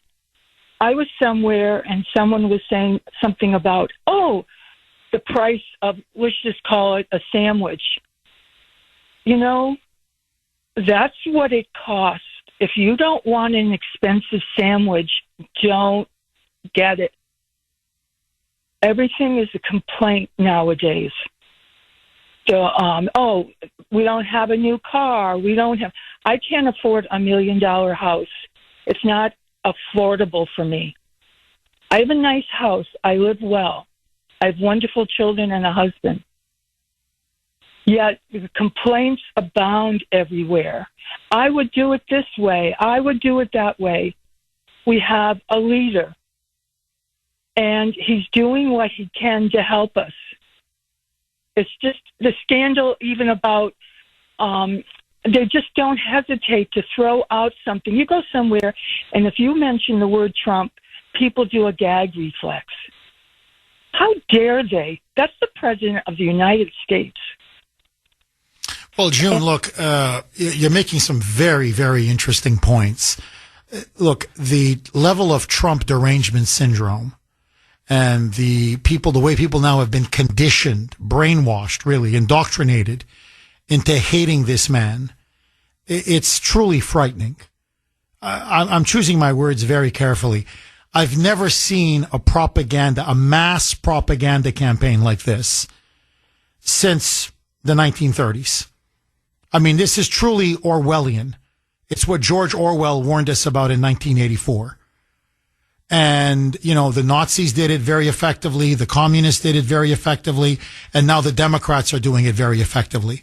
There is real hatred and loathing for this man to the point that most Democrats now admit they want him dead. I mean, I'm sorry to take it to this level, but that's just what it is. They were profoundly disappointed what happened in Butler. We were disappointed that someone tried to kill him. They were disappointed that they didn't succeed in killing him. So that's the level where we are right now. Now, June, look, as far as the show, it's, the Kuhner report, but really, I always call it Kuhner country. I look at the audience the way I look at my family, and I got this from my father and my grandfather. My parents, my grandparents believed that when you sit at a kitchen table and the family is there, and I don't just mean the parents and the children and the mother, or the grandparents. I mean, when the first cousins come, when the nephews come, when the nieces come, when the uncles come, when it's a Kuhner get together, everybody at the table has a right to their opinion because we're all Kuhners. In other words, we all row the boat the same direction. We share essentially the same values. We share essentially the same hopes and aspirations. We believe fundamentally on the big picture, in the same things. Now, there's tactical disagreements. There's minor disagreements. My father and grandfather always said, it's better to talk it out as a family, let people express themselves so they can be heard. That's the way I feel with this show. If you notice, when a liberal calls the show, I go Thunderdome on them because they're attacking not just the president, but they're attacking America first. They're attacking MAGA. They're attacking conservatives. They're attacking you, me, and and Kuhner country. And I'm sorry, I don't respect you. I don't care for that. But if you're a member of the family, then I think you have a right to be heard. And I think everybody has a right to, express themselves. That's the way I've always seen it. And look, June, I've said it before and I'm going to say it again and I'm going to repeat it over and over. Something has fundamentally changed. We all know it. We all sense it. And I'll tell you what it is. For over 45 years, we fought a Cold War against the external enemy, Soviet communism. That enemy has now infiltrated our country. The Cold War has now come home. We are now fighting an internal domestic Cold War. And the Democratic Party has now been captured by these very same communists, the DSA, that want to destroy everything that is good and dear about the United States. In fact, one of their top people finally openly admitted it and said, we are ultimately at war with the Constitution because it is the biggest hurdle to our socialist revolution. If we can destroy the Constitution, we can then impose our communist revolution and America will be no more. The only man in the breach that stands between us and this communist Muslim takeover of America is Donald J. Trump. That's just a fact. It's not John Thune. It's not Mike Johnson. It's not some other member of the cabinet, although J.D. Vance really has Trump's back. And I know Trump really appreciates it, but ultimately it's him. This is the moment that God has ordained him for. And that's why I'm urging everybody in November, for God's sake, don't stay home. You've got to vote. Whether you're disappointed with this issue or that issue or this policy or that policy, we must show up and support the president. Because I am telling you, if the Democrats sweep back to power, the communists will control the House, they will control the Senate, and they will reduce Trump's presidency to rubble. And then they will reduce the country to rubble. He is now our last line of defense. And so love him or hate him, I'm telling you, and I'm speaking now in the language that I heard growing up when they would support men against the communists. And people would nitpick. And my father or grandfather would say, banging his fist on the table, he's all we've got. Do you understand? He's all we've got. Trump, at this moment, is all we've got. So we have to stand by him shoulder to shoulder. Nick in Weymouth. Thanks for holding, Nick, and welcome. Hey, how you doing, Jeff? I'm good. How are you, Nick? Great, thank you. Just going back to the ICE agent that's been arrested in Minnesota. Number one, Governor Abbott, who the hell is he? He's not the federal government. The federal government is Todd Blanche. Where is he? He is Pam Blondie without the yellow hair and a dress. That's what he is. By the way, he wasn't very successful in any of his New York cases. I don't know if he did them all, but I thought he was pretty much a stooge. He was I guess he might have done federal cases and other civil cases before, but I thought he was lackluster. But anyways, if remember this, if this goes back to and even before, but remember Judge Joseph from Massachusetts. That happened under the watchful eye of Sessions when it originally happened, with a few months to go in his tenure. Another bum, okay? But Barr came in, he sat on it, did nothing. Yes, 2 years in 2022, because he came in 2019. I think he was sworn in, right? And what a fateful year. He sat on that one, did nothing about it. And then in 2022, when Biden was the so-called president, they dropped the charges. Okay. What did Barr also do in 2019? He sat on the Hunter Biden laptop. What did Barr also do in 2020? He sat on the knowledge that they already knew that Biden, not Trump at that time, Biden was sitting on hundreds of thousands of documents illegally. That guy was an official bum. Okay. So what it boils down to, are you in deep state? Is that what it is? Or are you a coward? Being timid is a nice way to put it, okay? You're a coward. And it's a lack of character, too. That's what's wrong with these people. Oh, Nick, I agree with you. I promise I'll give you the chance to finish your point. I'm going to give you the last word. But no, I think you put your finger on it. Look, in some cases, they're clearly deep state. There's no question. Okay, look, we know now definitively beyond a shadow of a doubt, this is now irrefutable, that the CIA and the FBI and the NSA cooked up, fabricated, whatever term you want to use, the Russia collusion hoax. They lied about Trump having connections to Russia, being in the back pocket of Putin, that he coordinated his campaign with the Kremlin to defeat Hillary Clinton, that this was absolutely made up garbage. It was completely fabricated. It was a hoax. It was made up by Hillary Clinton and her allies, and then it was weaponized and used by the deep state, by the CIA, the NSA, and the FBI to topple Trump from power in a coup. And we know that. So some of the people that were involved in sabotaging Trump clearly were acting on behalf of the deep state. There's no question. Okay? But you have others. Here, take Pam Bondi. I'm sorry. Nice woman. Probably is going to get a gig on Fox. That's what I'm hearing. That's the rumor mill. But just didn't have the character, the toughness. She was too much of a coward to be attorney general. And I could run down other people around Trump.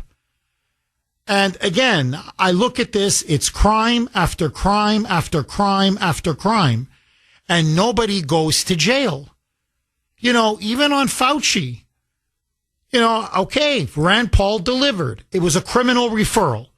He handed an indictment or potential indictment, contempt of Congress, on a silver platter. Hell, I mean, I don't want to get too far off the path here because we're trying to focus on this whole case in Texas and ICE and now the Democrats wanting to put ICE agents in jail. But there are text messages now from Fauci's phone himself admitting, saying, no, it's true. We did some tests and women are having miscarriages if they take the jab, especially on the second shot of the Pfizer or the Moderna. They're losing their babies. And yet this SOB, I don't want to be attacked for swearing, yet this SOB goes out publicly and says it's completely safe. In fact, he says it will not impact or damage your pregnancy, quote, in any way, shape, or form. Quote, there's no evidence.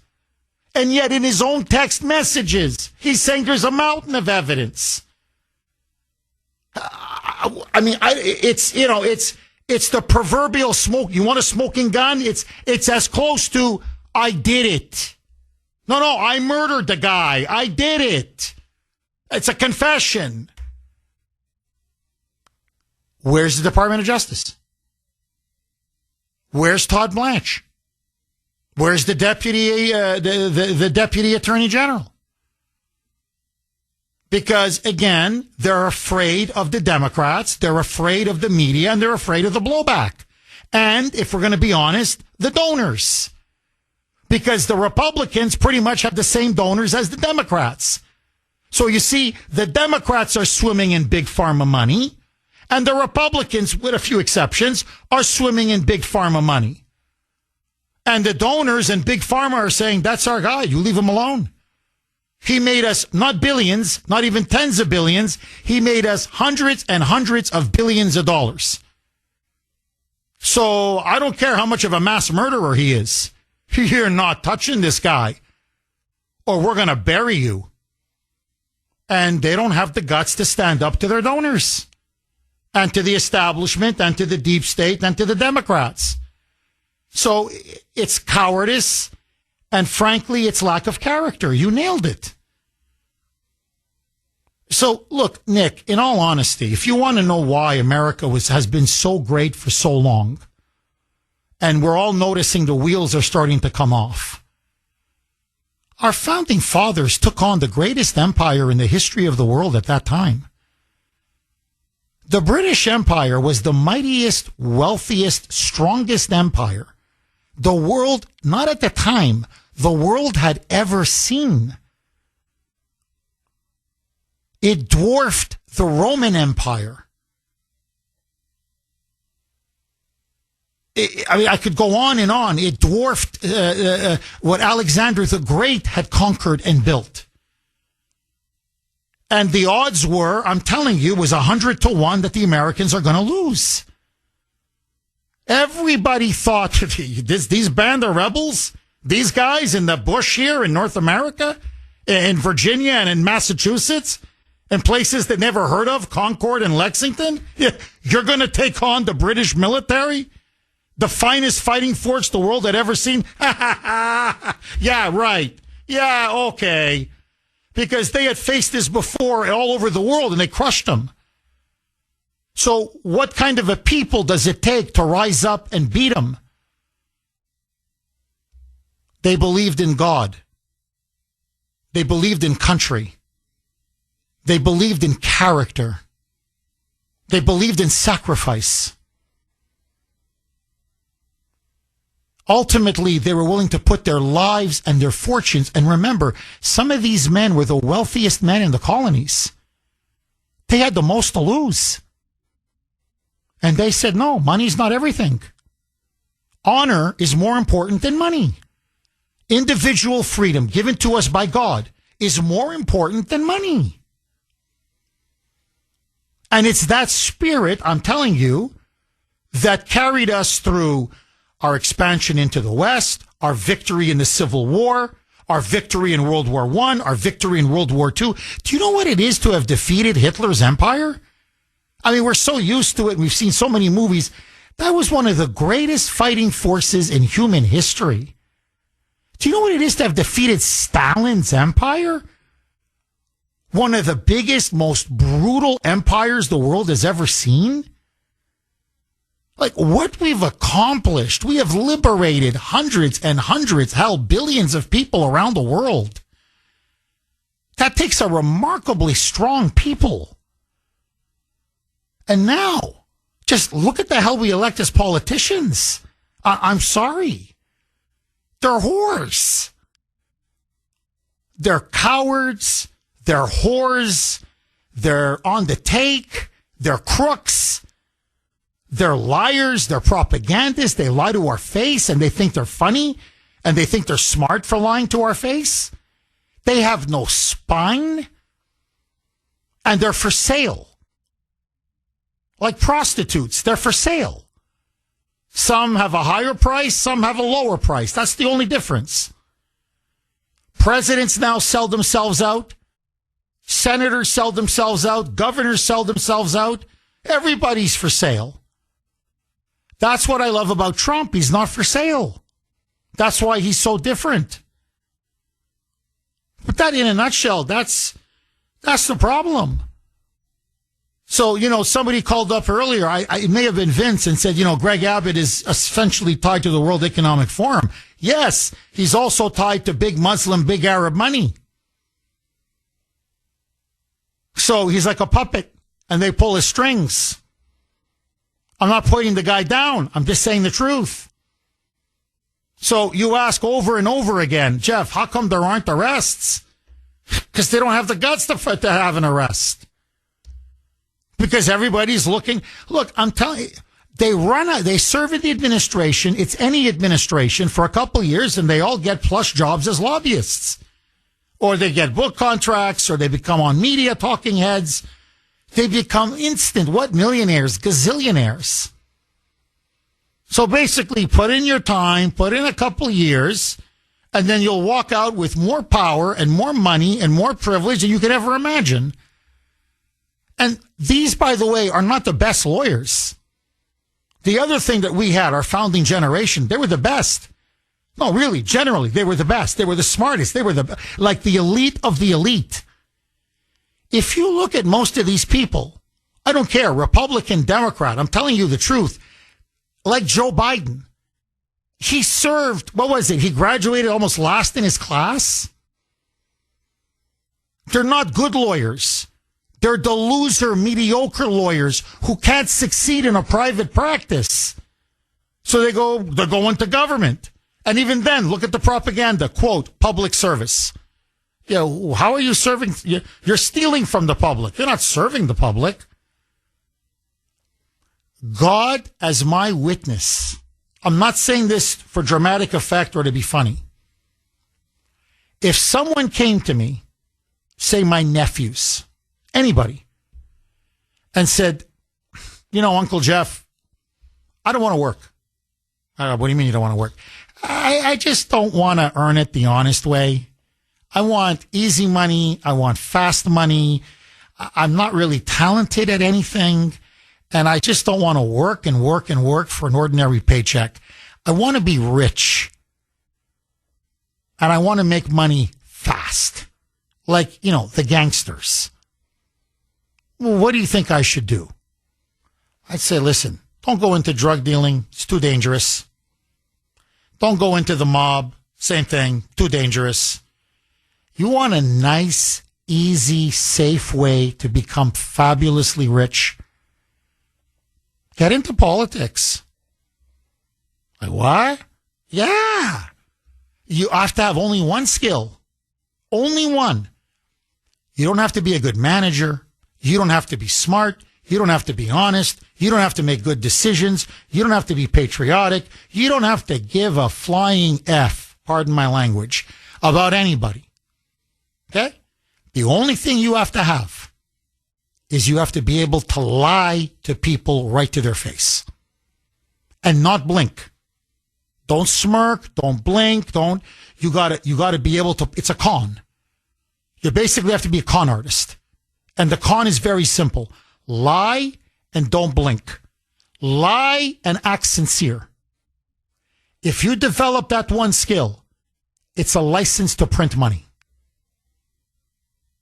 You name your figure. What do you want to be? 10 million? 20 million? 40 million? 50 million? 80 million? 100 million? 500? A million? What do you want? And of course, you have to sell your country out. But that's okay. You don't care because, you're a gangster. So you just have to be a good liar. If you're a good liar, my friend, the sky's the limit. Now, what does that say about America and about our political system? Now you know why nobody goes to jail. You and I, we're talking principles. They get up in the morning and they're thinking, how do I manage my tenure? My year or two that I'm going to be here to line my pockets when I get out.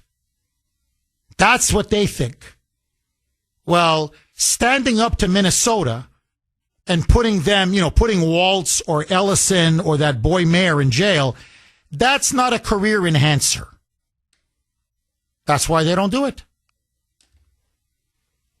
Now, there are a few that are serious, and you can tell they stand out right away. And that's why, if you notice, I back them to the hilt. But let's not lie to each other. You can count them on what? 2 hands? 617-266-6868. Agree, disagree. Linda in Medford. Thanks for holding, Linda, and welcome. Hello. Hi, Linda. I find all of this very frustrating. Right now, talking about all of this fraud in Minnesota and some of these cities. I am sure the police have gone into Penn State and they've been arresting people and dragging them off to the station, and they're stupid kids. These are people who want to overthrow the country. Why don't they send in the military? If they're not citizens, why not send in the military? Well, Linda, that's an excellent point. And the other thing I would just add, and look, cocaine dealing is to me disgusting, especially when you're doing it on a college campus. My God, what you're doing to these young kids. But this is my point. They'll go after these kids for selling or trafficking cocaine. They'll go after this innocent ICE agent and use him as a scapegoat. How come politicians don't go to jail? I'm not minimizing what they did at Penn State. Please don't get me wrong. But when you look at the level of theft, when you look at the level of embezzling funds, the level of fraud, I'm sorry, what's happening at Penn State or, all these other places, it's a pittance. You're like, okay, well, yeah, you should arrest the cocaine dealers, of course. But my God, the big fish are getting away with it. See, and I think that's the problem. We say to ourselves, why is crime becoming more acceptable? We're talking about like legalizing shoplifting and, certain things that used to really outrage people, because I think people now say, well, if the big fish are going to steal and get away with it, if the politicians are going to basically rape and plunder the country and get away with it, what, you're going to go after some guy for stealing $500 from a CVS? I mean, of course, stealing is stealing. It should be prosecuted. I'm just saying that that's the kind of mentality that begins to set in. Here, look at Joe Biden. Look at Joe Biden. Now they're coming out saying that he's very sick, that the cancer is now spread everywhere. Now, he's trying to peddle a book after everything he stole from the United States of America. And through his son, Hunter, that degenerate. He's another one peddling a book and doing now the podcast circuit and doing the woe is me. How much money did they steal? And these idiots, they spent it all. They burned it all. I guess it all went up Hunter's nose and to Russian prostitutes. But and nothing is going to happen to Joe Biden. Nothing is going to happen to Hunter Biden. Now, why? Why shouldn't they be arrested? They sold the country out. They led us into a war against Russia, a proxy war that is still going on, that may end up, I'm sorry, I'm not trying to be alarmist, I'm telling you the truth, that now may end up turning into, God forbid, a nuclear war. And that so drained our arsenal and our munitions, because we gave it away, much of it, by the way, stolen by Ukraine. They didn't even use it in the freaking war. They sold it on the black market. If you want the full story. And we don't have enough to finish the job, allegedly. We don't have enough to finish the job with Iran. I mean, it's treason upon crime, upon scandal, upon nothing. Nothing. They laugh at us. So this is, I'm just telling you, this is what we face. This is why there is so much anger in the country. This is why people are fed up. And this is why the establishment is going down. Like, the last thing I want anybody to conclude is, oh, Jeff, it's hopeless. It's all, the last thing you should think is that. What you're watching now is the establishment implode in front of our eyes. They are destroying themselves in front of our eyes. To be honest, it's why the rhinos are becoming extinct. And it's why the Democrat establishment is getting destroyed by the DSA. Because the DSA, what they're telling their supporters, and half of it is right, they're all crooks. And they're like, yeah. So they're like, throw the bums out. They're like, yeah. Now, what's going to come is going to be even worse. But my point is, that's what's getting all this support lit under them. And on the opposite side, I don't know if you've been watching the primaries, one establishment Republican, one rhino after another, like dominoes, they're falling. And the Republicans now are getting more MAGA, more populist, more America first. So our people now are really starting to infiltrate and take over the Republican Party. And, both sides, if you want to put it, the populist right and the socialist left. Okay, this is why we're going to win. I'm just telling you, this is why this entire globalist open borders regime that they have been trying to prop up really for the last over 30 years. It's unsustainable. The American people do not want it. The damage is getting worse and worse every day. And it's why blue states and blue cities, sanctuary states, sanctuary cities, are destined for the dust heap of history. Okay, it's inevitable. And I can give you story after story, but here's one more. This is up in New York. Everybody's talking. It's a national story, but up in New York, everybody's talking about this. So, and I encourage everybody, please read it yourself, because I'm telling you, you're not going to believe it. You're going to say, come on, Kuhner, Jeff, you're exaggerating for effect. No, okay, here it is. So, an illegal alien from El Salvador, Manuel Hernandez, 46 years old. By the way, works for a limo service, drives a limousine. Well, apparently, and doesn't have, by the way, a captain's license, has no business piloting or commandeering a boat. But he called himself the captain of a boat. And they were apparently celebrating. He had a party, a charter. They were celebrating a birthday. It was some child's birthday. And the boat that he was commandeering, 21-foot boat, could only seat 10 people. But what does Manuel Hernandez, Mr. Illegal Alien from El Salvador, do? He packs it with 14 people. He tells them you don't need to wear a life jacket. On top of that, they say, because there were a lot of, kiddies, a lot of the kiddos, right? A lot of little kiddies, a lot of kids. It was a birthday party for a young child.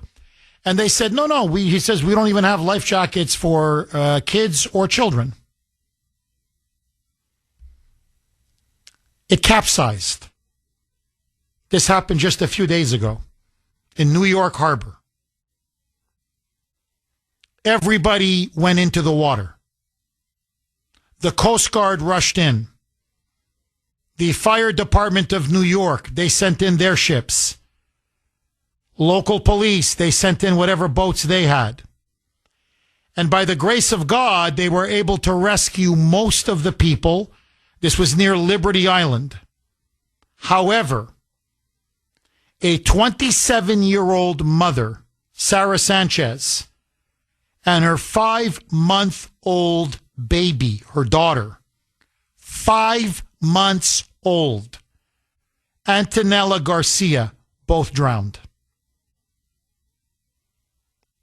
Both drowned because of this illegal alien who had no business piloting a boat, frankly had no business driving a limousine car, but let that go, when he then capsized this overloaded vessel in New York Harbor. Now, he killed a 27-year-old mother and her baby, her 5-month-old daughter. ICE got in there, and they finally have him arrested. They said they're going to throw the book at him, And then once he serves, God knows how long, whatever, how many decades in prison, I would never let him out, but let that go. They're going to deport him back to El Salvador. But here's the point. Had he not been allowed into our country in the first place, none of this would have happened. Had the limo company not illegally had hired him, none of this would have happened. Had the charter boat company not illegally hired him, none of this would have happened.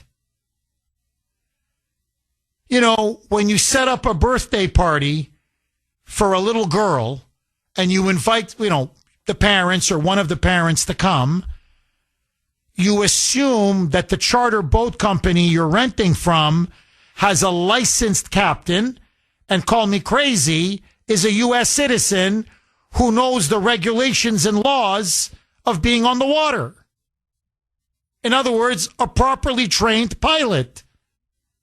No, I bet they were paying him under the table. They were going to save a few bucks.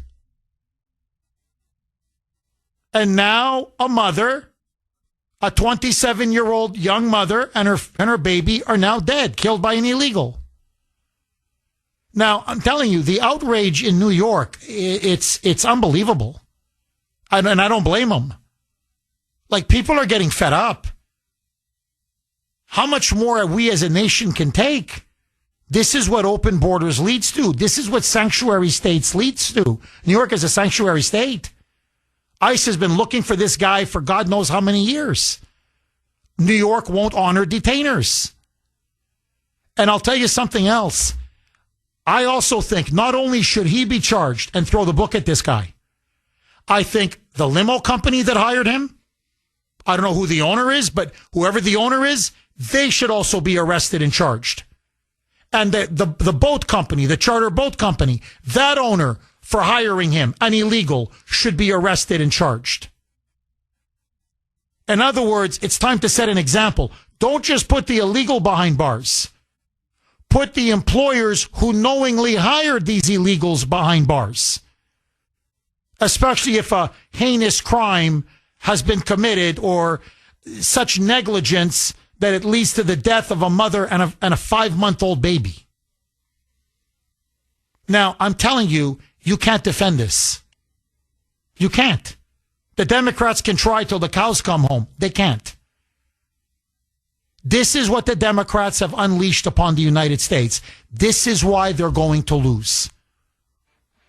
And what I find incredible is that these sick people, 617-266-6868, couple lines are open if you want to jump on.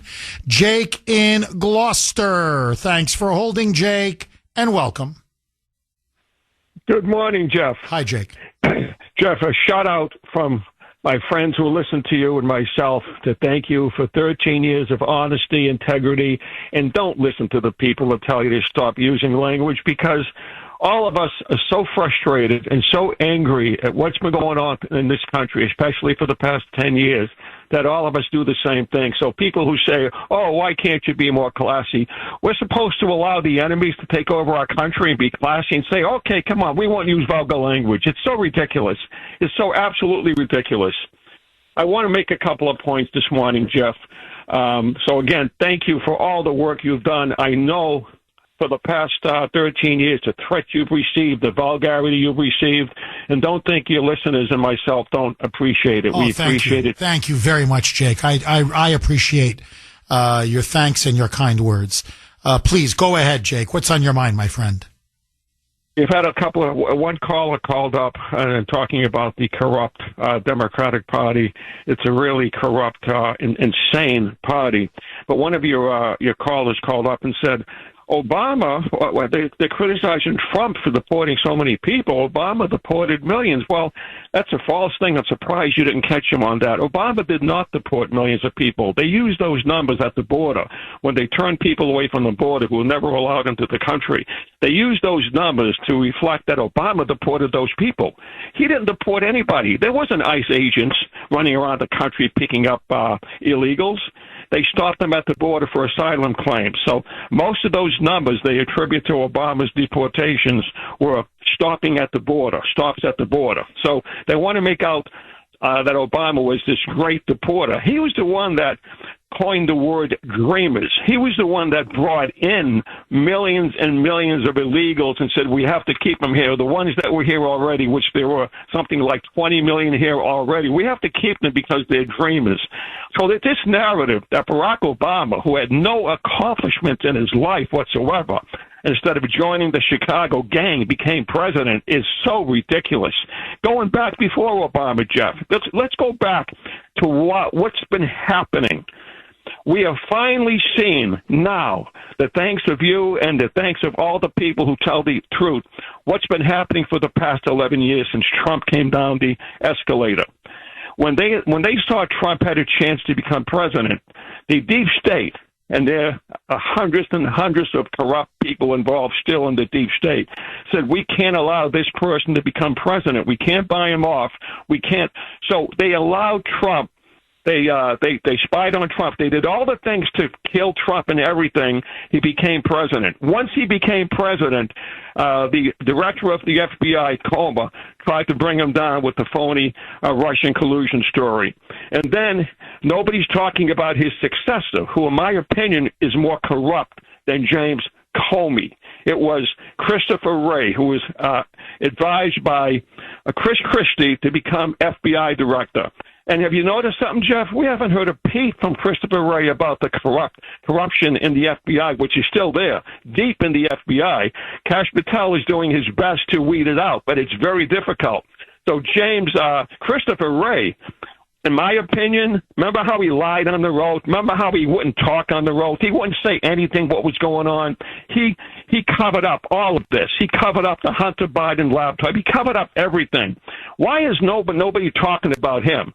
In my opinion, the most corrupt FBI director in history was Christopher Wray. Not a peep from him for the past 5 years. What's happened to him, Jeff? Well, Jake, you make an excellent point. He protected the corrupt FBI, anti-Trump bureaucracy, and they rewarded him. And that's the thing. People like him, they think they're going to get away with it. Look, Jake, I have to tell you, the sense I get now, I get so many emails, so many text messages. You can see that there's a profound shift and change happening in the American people. They don't want talk. They want action. And they want people to go to jail. And if you're not going to send them to jail, they want you gone and replaced with someone who will. And if you won't do it, they'll replace that person with someone who will. In other words, the old political days are gone. And I think the elites just don't quite grasp it. So you can see that our country's changing, our politics are changing. Nobody respects or believes the CIA anymore.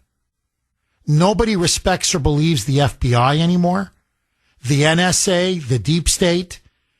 The Democratic Party is literally committing suicide, political suicide as we speak. They're electing people in these primaries. Look, they just put another DSA communist. She's going to be the one in Florida, Angie Nixon, running against Ashley Moody. She's a lunatic. The woman is a full-fledged lunatic. She wants to give every illegal in Florida amnesty. She's openly talking about abolishing the police in Florida. They're laughing at her in Florida.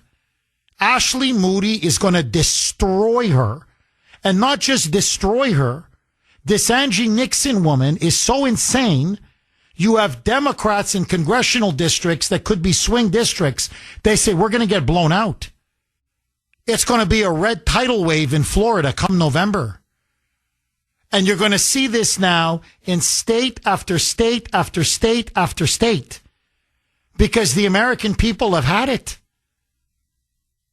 You know, whatever disaffection there is with Trump over high gas prices or inflation or the Iraq war or whatever, the people now that they're putting up are so outside the mainstream.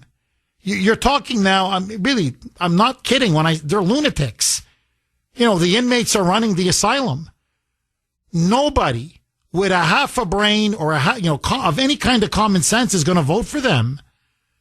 So, Jake, you can see things are changing and changing quickly. You can only hide the truth for so long. After a while, you can't hide it anymore. You just can't. And that's the dilemma they're now in. Jake, thank you so much for that call. Kathy in Rochester. Thanks for holding, Kathy, and welcome.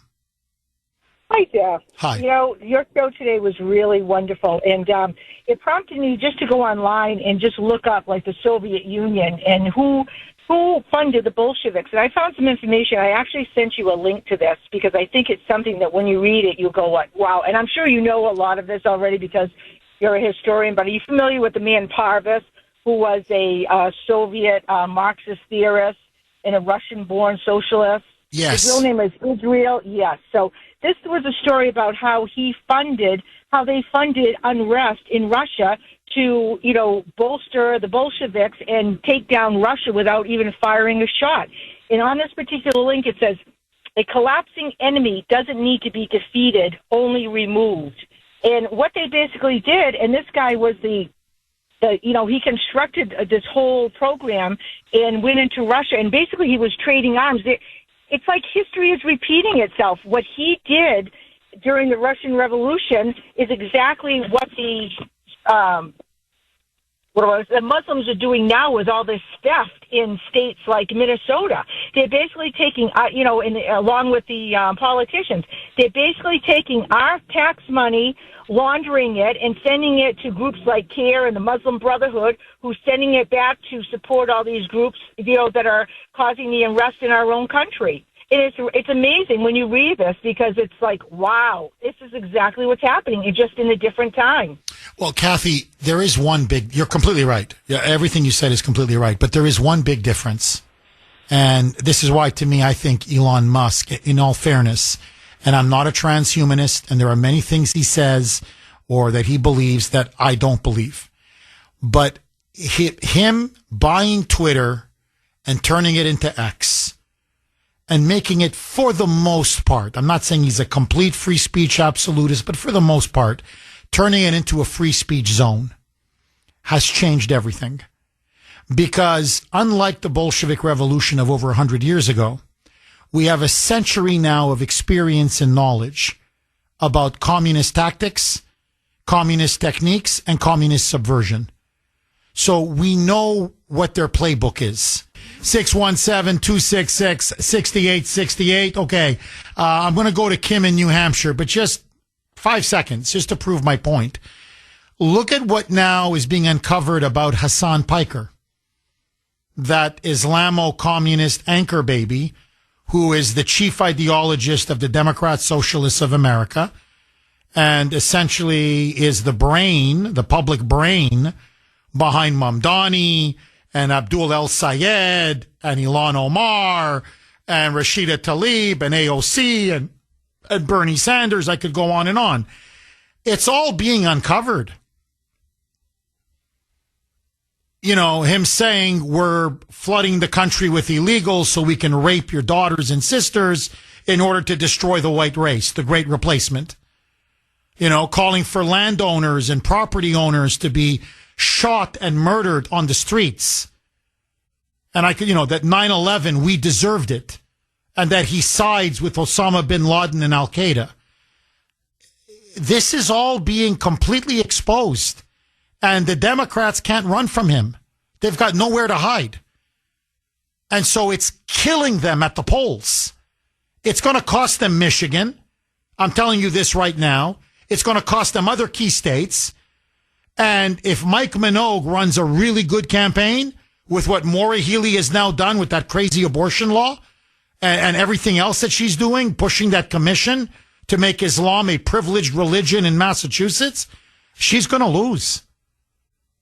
I'm telling you. So they don't have a leg to stand on anymore because they've gone so far to the extreme and they have become so corrupt that it's indefensible.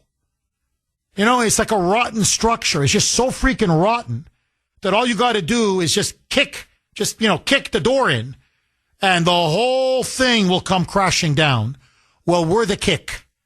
And this November, we're kicking that door in. Kim in New Hampshire. Thanks for holding, Kim, and welcome. Good morning, Jeff. Hi, Kim. I was calling about the ICE agent that they're trying to Yes. get back to Minnesota. Yes, Mr. Agent Castro, Christian Castro. Trump just pardoned him, and he'd be off to lunch before the ink's even dry. It worked for Biden. Oh, I love it. See, best audience in the business. Kim, don't get me wrong. I only have eyes for my wife. But I love you in a non-sexual way, Kim. And Trump's people listen to the show. And I think this is where Trump just basically should come out and say, look, we can do it the easy way or we can do it the hard way. You want to fight it out in court? You want to spend all this money on these two Venezuelan illegals that shouldn't even be here and trying to go after this witch hunt on this poor innocent ICE agent? I'm going to pardon him. How do you want to do this? You want to drop the charges and go home and mind your own business? And I don't know, maybe, start arresting some illegals? I don't know. Do something with yourselves up there in Minnesota? Or I can just, wave my nice pardon wand and he'll be out before lunch. So you want the easy way or the hard way? And I really hope Trump intervenes on this. Because, he hasn't been accused. He's been accused of a crime, but he hasn't been indicted. So, he's been indicted. He hasn't been convicted. So he's not facing any jail time, so yet. But if they convict him in a court, which I think they will, because they're out to get him, I think then Trump should step in and pardon him. Kim, I love the idea. Kim, why do you think they're going after this poor man? Because they can. They're saying they're just that evil and depraved. Yeah. But I'll let someone else get in a phone call. You have Kim, have a wonderful day. Please don't be a stranger. I think that's the silver bullet. The pardon. Trump should just come out and say, look, I'm pardoning him. So you're all wasting your time. Tom in New Hampshire. Tom, I hate to do this to you, my friend. 1 minute. The floor is yours. Go. Jeff, I agree with you. Bingo, bingo, bingo. 1,000% on politicians. No matter Democrat, Republican, doesn't matter. Because all these people are appointed by the Senate with the U.S. attorney. They don't go after these mayors in these cities that won't honor detainees for ICE. Sharia law in cities. You have a U.S. attorney does nothing, Democrat, Republican, until you get money out of our system for politics and same-day voting. None of this is going to change. Democrat, Republican, you said it. All these people care about is how they're going to get reelected. They sit there playing chess every day. They don't work on legislation. They work on how am I going to get reelected.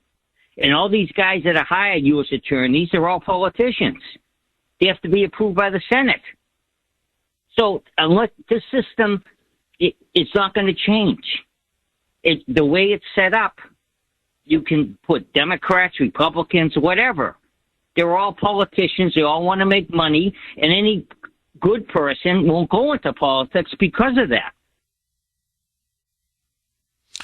Tom, the only thing I would add, and bang, bang, bang, 1,000% I agree with you. I would just add re-election and getting rich.